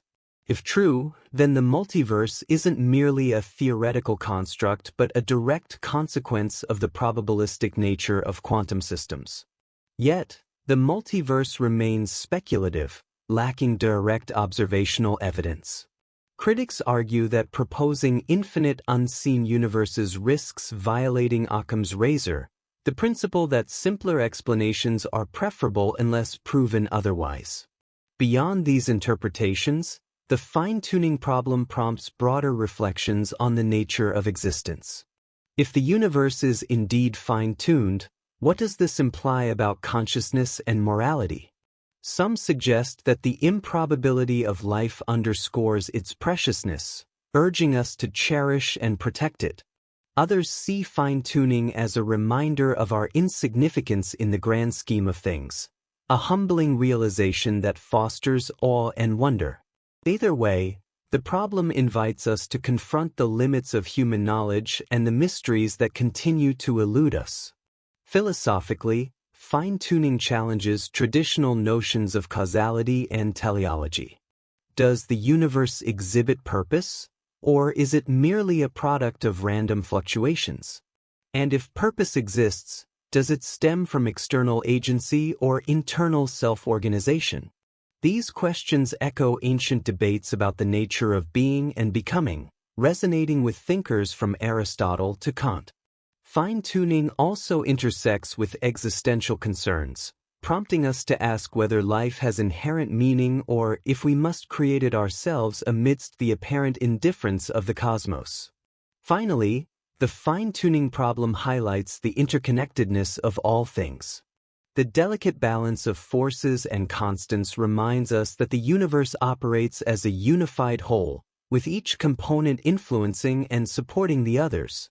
This interconnectedness extends beyond the physical realm, touching on themes of unity, empathy, and shared responsibility.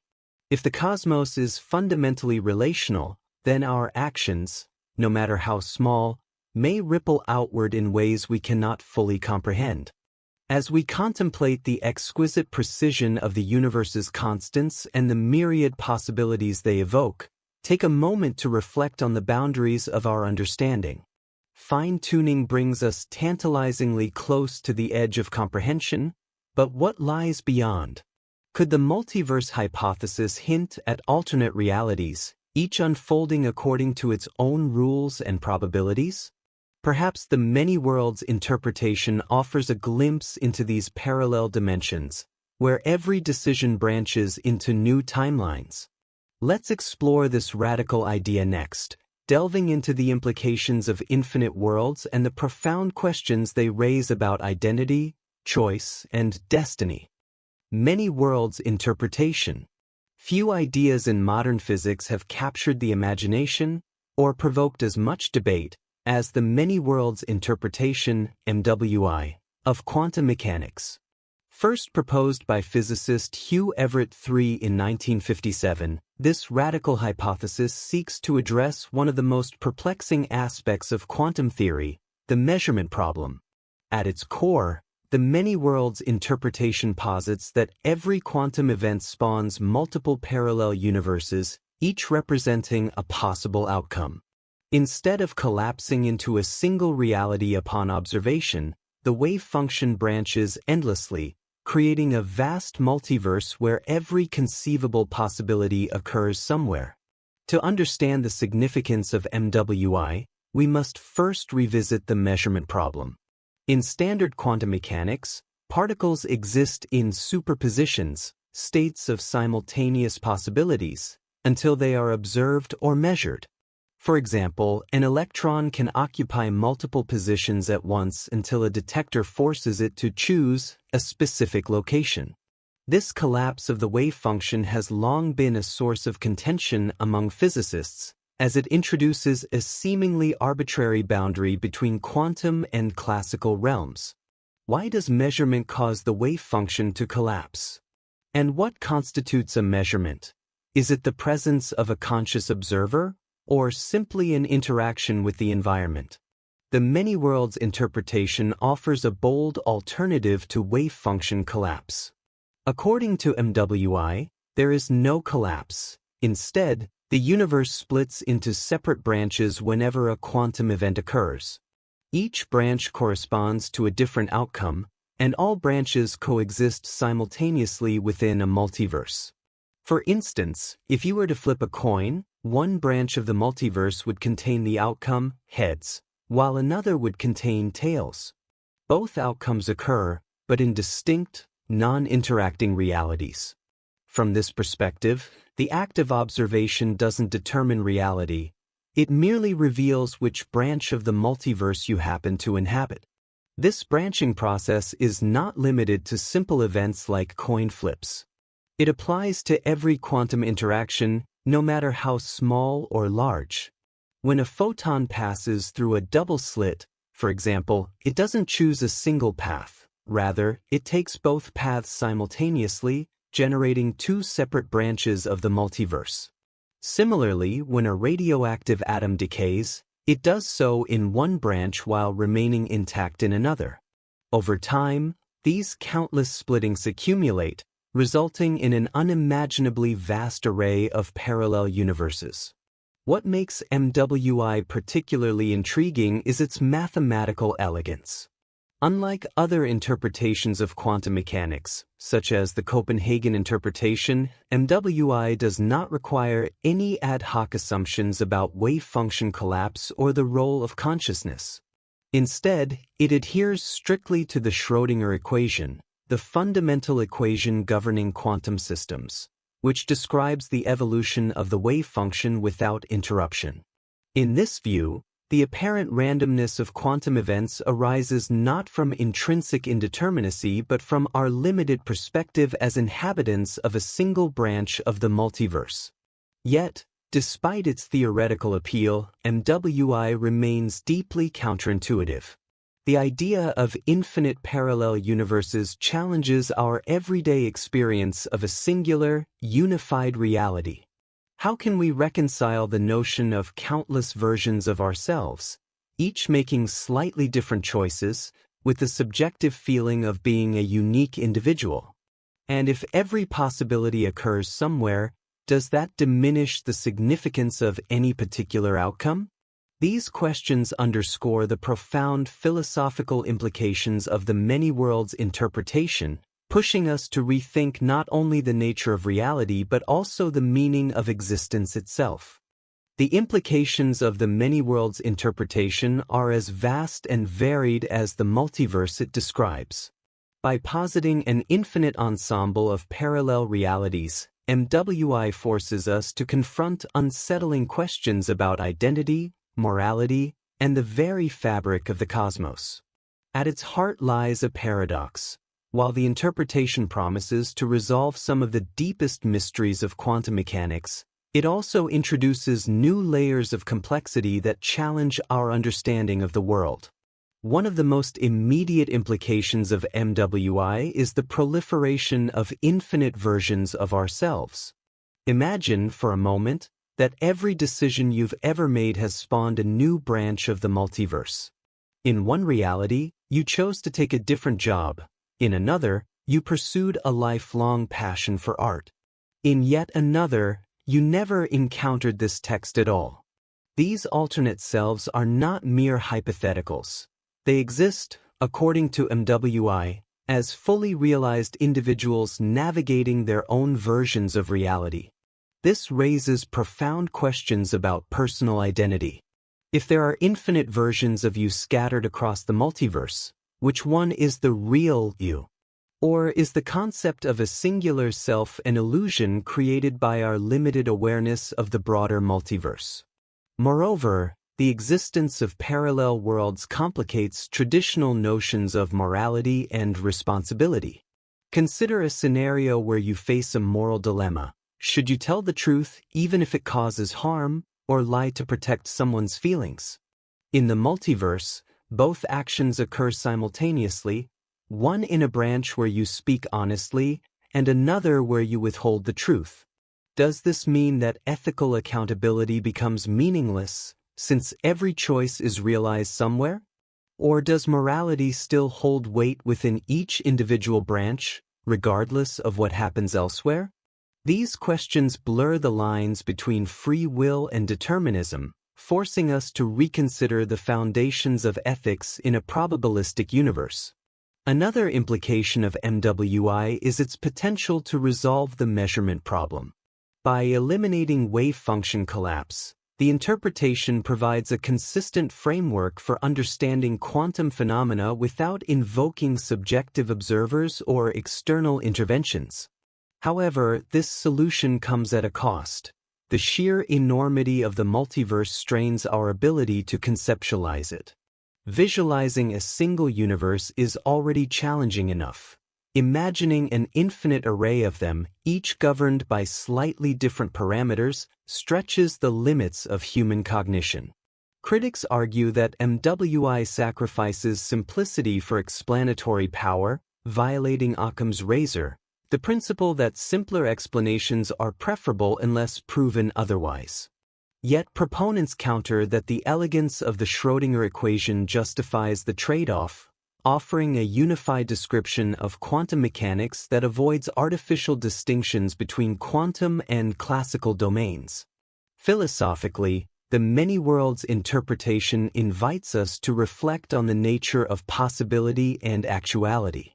In classical physics, possibilities remain latent until they crystallize into concrete events. MWI, however, suggests that all possibilities coexist simultaneously, forming a tapestry of interconnected realities. This reframing has profound implications for how we perceive time, causality, and agency. If every outcome occurs somewhere, then the future is not a linear progression but a branching tree of infinite potentialities. Similarly, the past ceases to be a fixed sequence of events and becomes a kaleidoscope of divergent histories.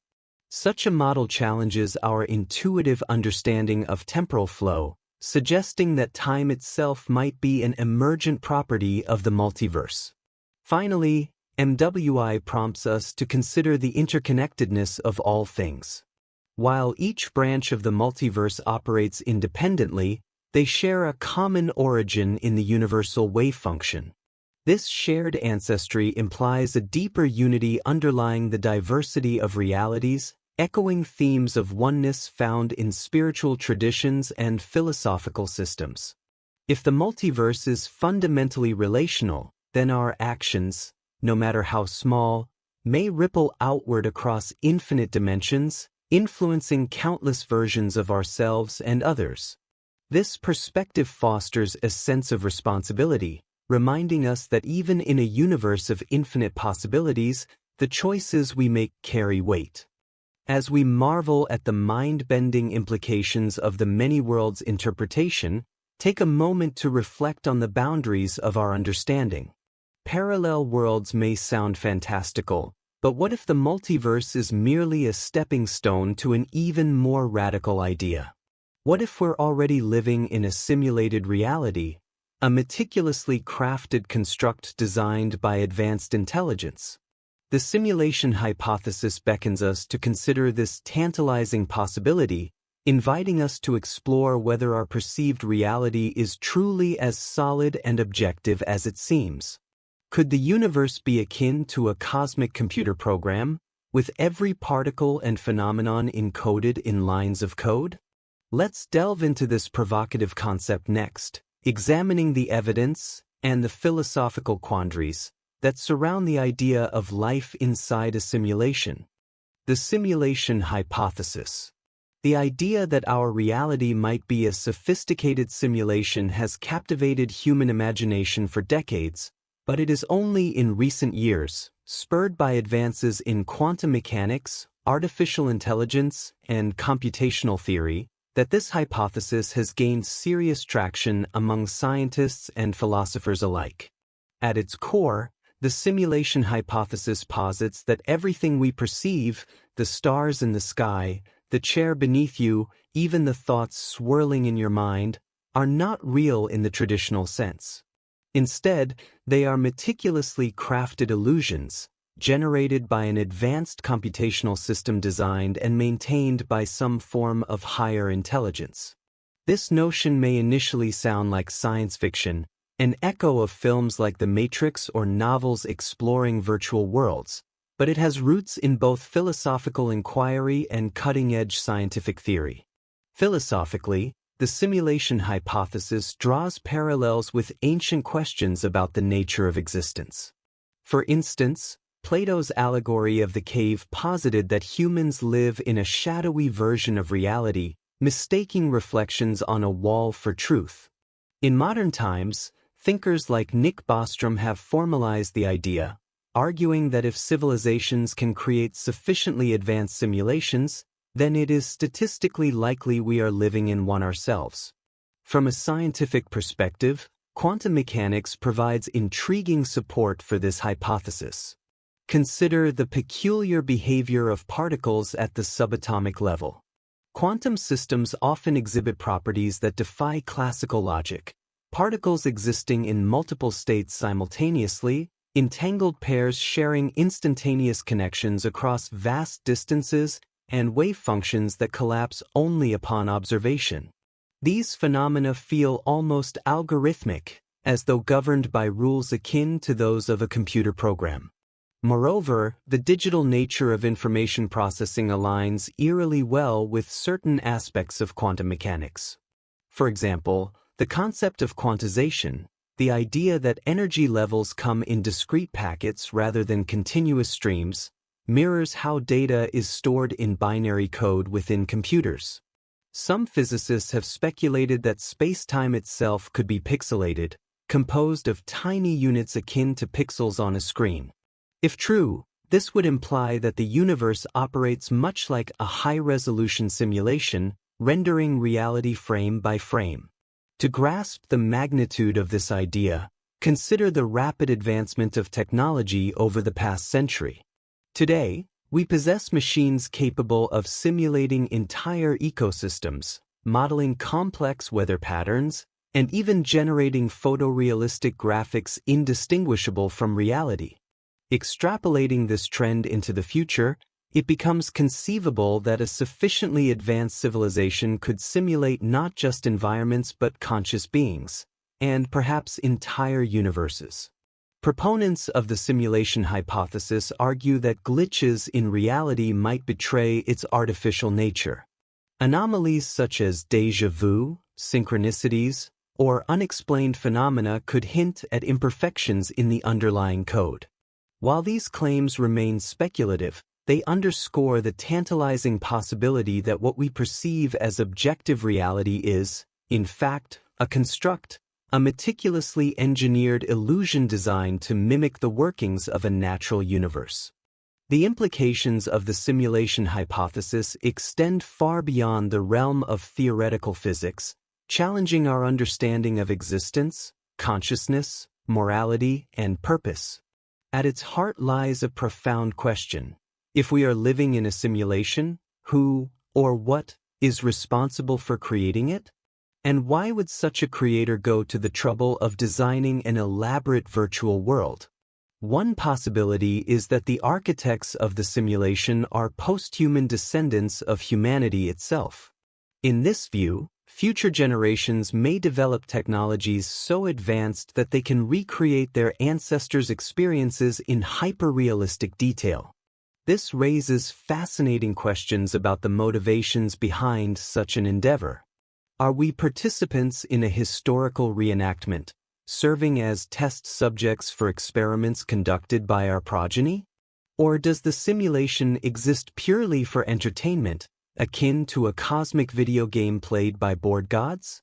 Another interpretation suggests that the creators of the simulation belong to a non-human civilization, one vastly older and more technologically adept than ours. Such beings might use simulations as tools for exploration, experimentation, or even artistic expression. From this perspective, our universe could be one of countless iterations, each tailored to explore different variables or scenarios. If true, this implies that our existence holds significance only within the context of the simulation, raising uncomfortable questions about free will and agency. Are we autonomous agents, or merely characters programmed to follow predetermined scripts? Philosophically, the simulation hypothesis blurs the lines between science fiction and metaphysics, forcing us to confront the limits of human knowledge. If reality is indeed artificial, then what does it mean to seek truth? Is knowledge itself a construct, shaped by the parameters of the simulation? These questions resonate deeply with existential inquiries about the nature of being and becoming. Ancient philosophers like Descartes grappled with similar dilemmas, famously asserting cogito, ergo sum, I think, therefore I am, as proof of his own existence. Yet, in a simulated universe, even consciousness could be a fabricated experience, leaving little room for certainty. Morally, the simulation hypothesis complicates traditional notions of responsibility and accountability. If our actions occur within a preordained framework, do concepts like guilt, justice, or redemption retain meaning? On the other hand, if the simulation grants us genuine autonomy, allowing us to make choices that influence outcomes, then ethical considerations become paramount. Should we strive to uncover the intentions of our creators, or focus on improving the quality of life within the confines of the simulation? These dilemmas highlight the tension between determinism and free will, inviting us to reflect on the foundations of morality in a potentially artificial cosmos. Finally, the simulation hypothesis prompts us to reconsider the interconnectedness of all things. If the universe is a construct, then every particle, every interaction, and every moment of existence is part of a grand design. This perspective fosters a sense of unity, reminding us that our individual lives are threads woven into a larger tapestry. Whether real or simulated, the universe remains vast and awe-inspiring, filled with mysteries waiting to be unraveled. It challenges us to embrace curiosity and wonder, regardless of whether our reality is ultimately grounded in matter or code. As we contemplate the profound implications of the simulation hypothesis, take a moment to reflect on the vastness of the cosmos, whether real or artificially rendered. Despite its enormity, the universe appears eerily silent when it comes to signs of extraterrestrial life. Why, in a galaxy teeming with billions of stars and planets, do we see no evidence of intelligent civilizations? This conundrum, known as the Fermi Paradox, invites us to explore the possibilities and probabilities surrounding the existence of alien life. Could the absence of contact suggest that advanced civilizations self-destruct before achieving interstellar communication?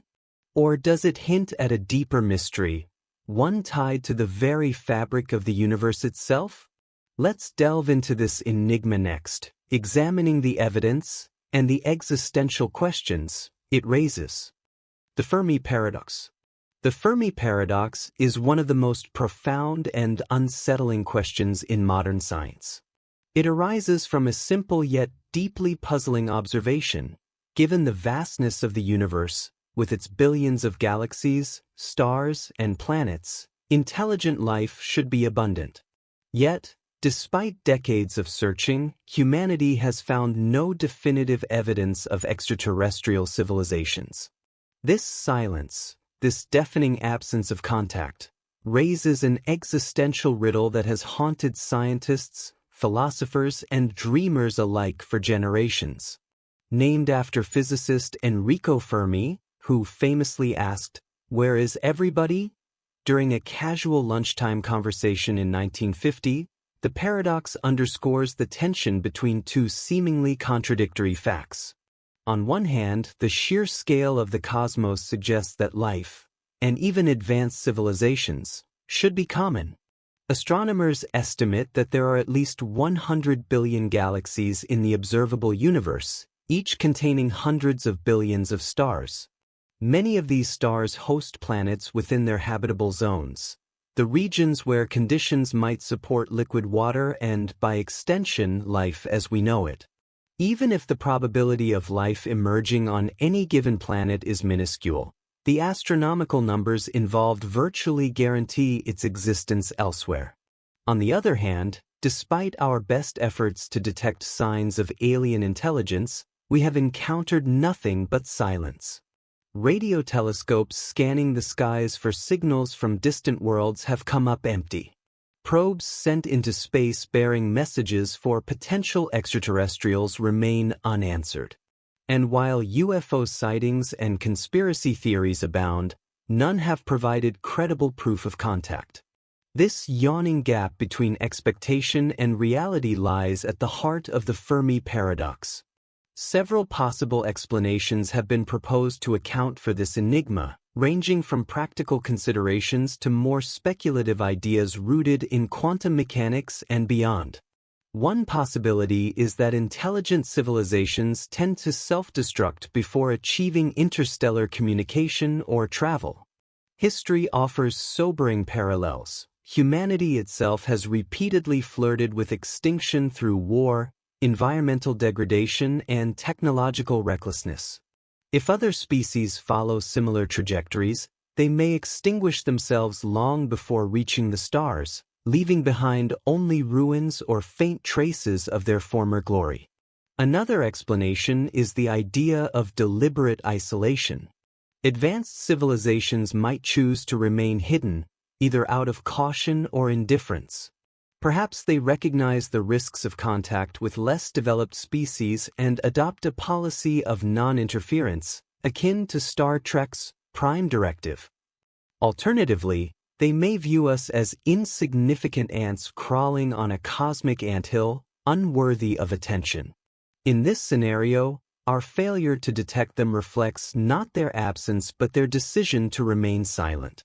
Quantum mechanics introduces another layer of speculation. Some theorists suggest that advanced civilizations might communicate using methods far beyond our current understanding, such as quantum entanglement or higher dimensional interactions. These technologies could allow instantaneous transmission of information across vast distances, bypassing the limitations of light-speed communication. If true, then our inability to detect such signals could stem from our reliance on primitive tools like radio waves, which are ill-suited to capturing subtler forms of communication. Other hypotheses explore the possibility that we are fundamentally misunderstanding the nature of extraterrestrial life. For instance, alien intelligences might exist in forms radically different from anything we can imagine, perhaps as energy-based entities, distributed consciousnesses, or beings operating on timescales vastly slower or faster than ours. Such life forms might leave no trace detectable by human instruments, rendering them effectively invisible to us. Finally, there is the unsettling possibility that we truly are alone, a rare fluke in an otherwise barren universe. While statistically improbable, this scenario cannot be ruled out entirely. Life might require an improbable confluence of factors that occurred only once here on Earth, making us the sole custodians of consciousness in an otherwise silent void. Each of these explanations carries profound implications, challenging not only our scientific understanding but also our philosophical assumptions about the nature of existence. The Fermi Paradox forces us to confront uncomfortable truths about ourselves, our place in the cosmos, and the fragility of intelligence itself. The silence implied by the Fermi Paradox evokes both existential dread and wonder, prompting us to grapple with some of the most fundamental questions about life, purpose, and the universe. At its core, the paradox challenges our assumptions about the inevitability of intelligent life and the likelihood of cosmic companionship. Depending on how we interpret the absence of evidence, the implications range from hopeful to deeply disquieting. One of the most optimistic interpretations is that intelligent life is indeed common, but we have simply failed to recognize it due to limitations in our technology or imagination. For example, our search for extraterrestrial signals has largely focused on radio waves, assuming that advanced civilizations would use this medium for communication. However, if they employ other methods, such as quantum entanglement, gravitational waves, or even biological messengers, we might miss their presence entirely. Similarly, our criteria for identifying life are heavily biased toward carbon-based organisms resembling terrestrial biology. Alien life forms might operate under entirely different principles, existing in environments or dimensions inaccessible to us. This perspective invites humility, reminding us that humanity occupies a tiny corner of the cosmos and possesses only a fraction of the knowledge required to fully comprehend it. It also underscores the importance of continued exploration and innovation. By expanding our technological capabilities and broadening our conceptual frameworks, we increase the chances of detecting signs of life that currently elude us.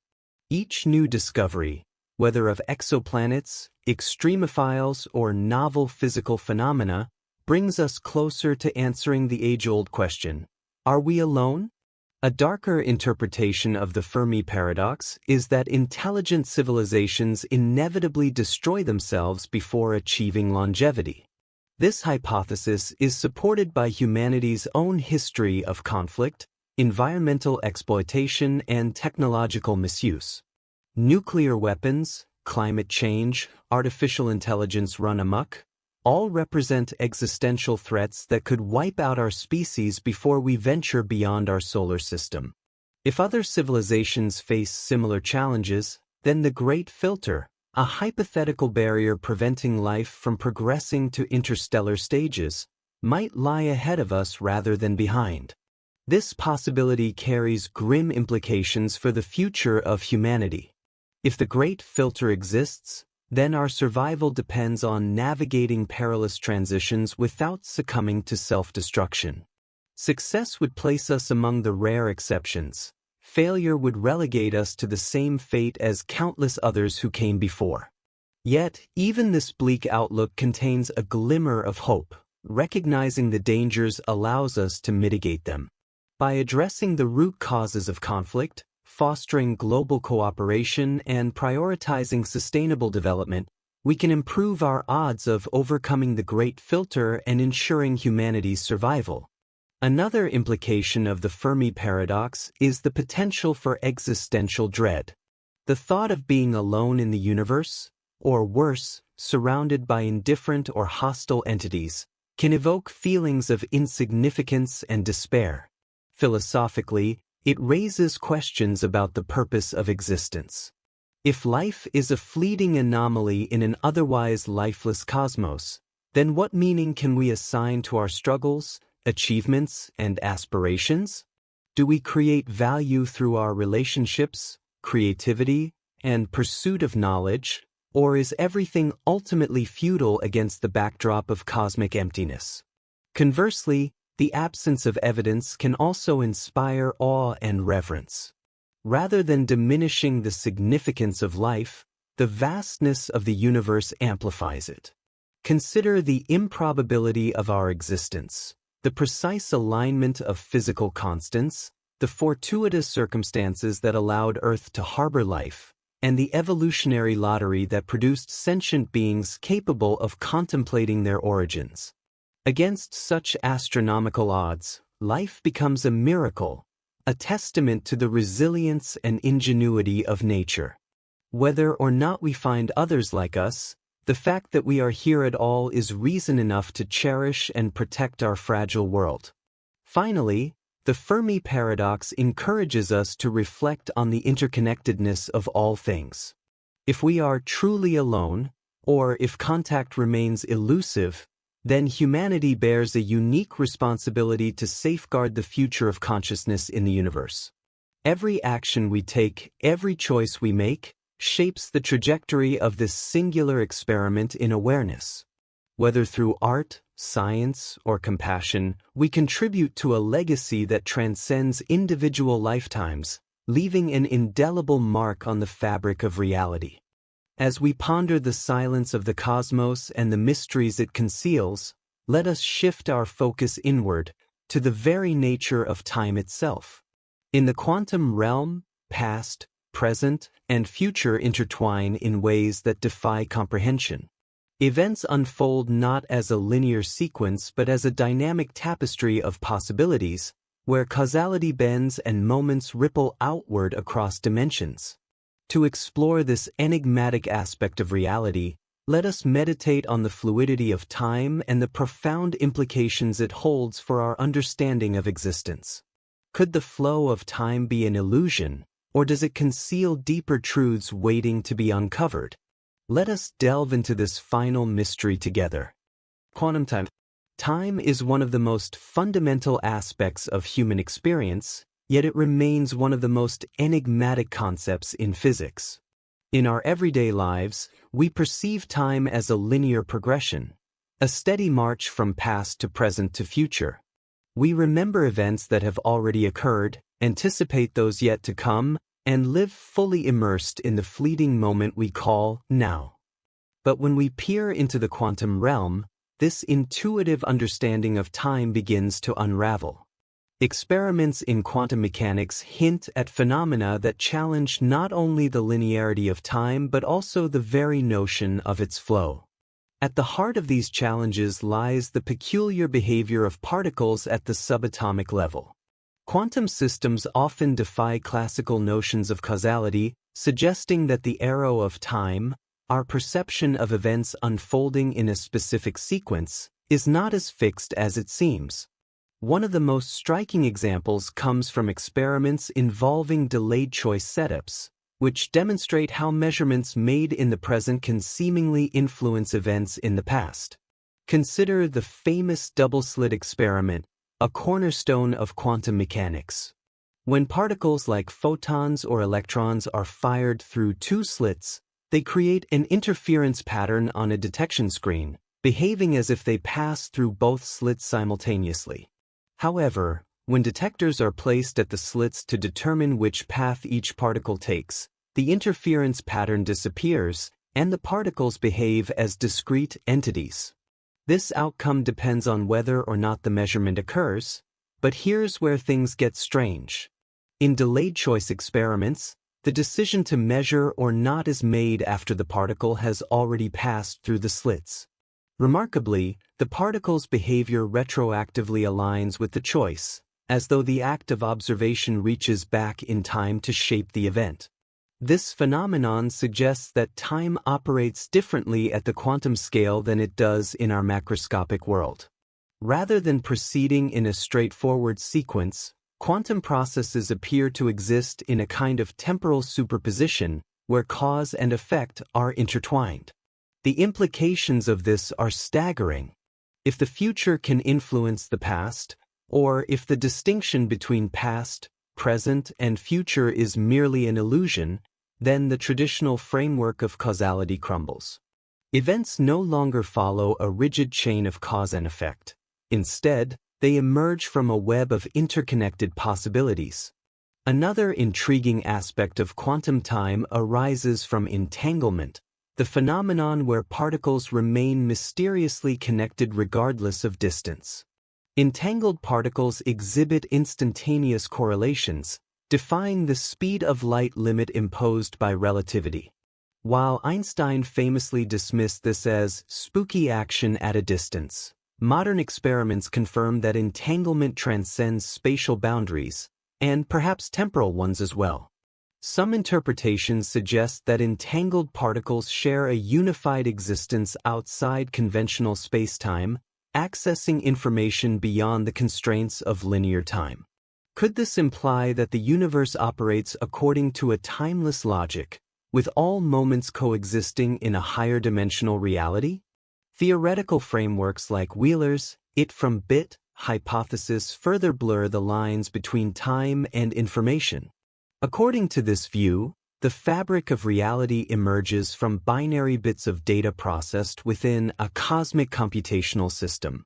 If true, then time itself might be an emergent property, a byproduct of the way information unfolds rather than a fundamental feature of the universe. This idea resonates with certain interpretations of general relativity, which describe spacetime as a malleable continuum shaped by mass and energy.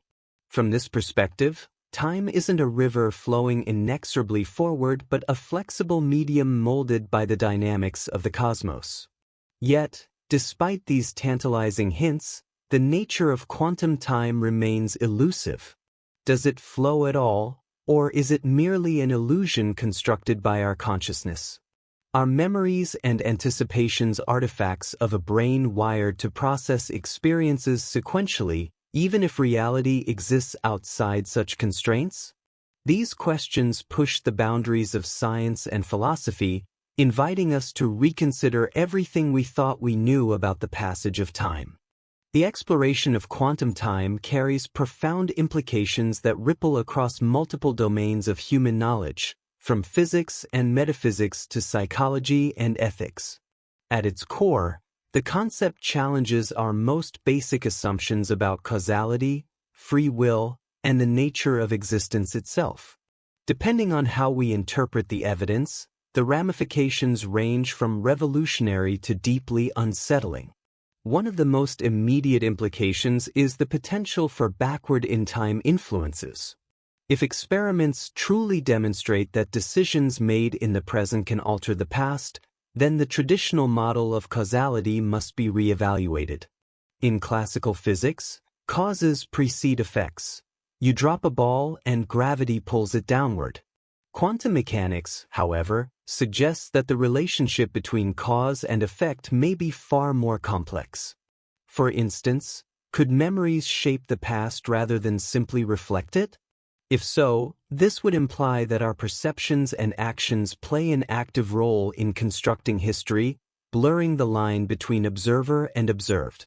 This idea has fascinating parallels in psychology and neuroscience. Human memory is notoriously unreliable, often reconstructing events based on context, emotion, and expectation. What if this reconstructive process isn't merely a flaw in our cognitive machinery but a reflection of deeper truths about the nature of time? Could our brains be tapping into a timeless substrate, piecing together fragments of experience to create the illusion of sequential flow? If true, then the self, our sense of identity over time, might be less a continuous narrative and more a mosaic of interconnected moments. Philosophically, the fluidity of quantum time raises existential questions about purpose and meaning. If time doesn't flow in a linear fashion, then what does it mean to pursue goals, make choices, or seek fulfillment? Our sense of progress relies heavily on the assumption that time moves forward, carrying us toward desired outcomes. But if all moments coexist simultaneously, then achievement and aspiration lose their temporal anchors. Success becomes less about reaching a destination and more about participating in an eternal now. Moreover, the interplay between quantum time and free will invites fresh scrutiny. Traditional debates about determinism versus indeterminism hinge on the assumption that time flows linearly, with each moment giving rise to the next. However, if time is nonlinear, or even illusory, then the debate shifts to new terrain. Free will might not involve choosing among alternative futures but navigating the infinite possibilities encoded within a timeless present. This reframing transforms agency from a temporal act into a timeless dance, emphasizing creativity and connection over control and prediction. Ethically, the implications of quantum time challenge us to rethink responsibility and accountability. If the past, present, and future are interconnected, then every action ripples outward across dimensions, influencing countless versions of reality. This perspective fosters a sense of global, and perhaps cosmic, interdependence, reminding us that even the smallest choices carry weight. It also compels us to adopt a more compassionate stance toward ourselves and others, recognizing that mistakes and triumphs alike contribute to the rich tapestry of existence. Finally, the exploration of quantum time underscores the interconnectedness of all things. Just as entangled particles share a unified existence beyond spacetime, so too might moments, individuals, and civilizations form part of a greater whole. This holistic view aligns with spiritual traditions that emphasize oneness and unity, offering a scientific counterpart to ancient wisdom. Whether viewed through the lens of quantum mechanics or metaphysical inquiry, the message is clear. We are not isolated beings adrift in a cold, indifferent universe but threads woven into a vibrant, dynamic web of life. As we bring this journey through quantum mysteries to a close, take a deep breath and allow yourself to sit with the wonder of it all. The universe is vast, mysterious, and full of wonders waiting to be unraveled. From the strange limbo of Schrödinger's cat to the boundless possibilities of the multiverse, from the eerie silence of the Fermi Paradox to the fluidity of quantum time, we have explored realms that stretch the limits of imagination and reason. Each mystery reveals not only the complexity of the cosmos but also the resilience and curiosity of the human spirit. In contemplating quantum time, we are reminded that reality is far stranger and more beautiful than we ever imagined. Perhaps time does not flow at all but exists as a luminous whole, with every moment shimmering eternally in the light of eternity. Or perhaps it flows, but not in the way we perceive, in spirals, loops, and waves, weaving patterns we have yet to decipher. Whatever the truth may be, the quest to understand it enriches our lives, filling us with awe and gratitude for the privilege of being conscious participants in this grand cosmic drama. So as you drift off to sleep tonight, let your mind wander freely across the infinite landscapes of possibility. Remember that the universe is not something separate from you. It is the stage upon which your story unfolds, and you are an integral part of its unfolding. Good night, and may your dreams be filled with stars.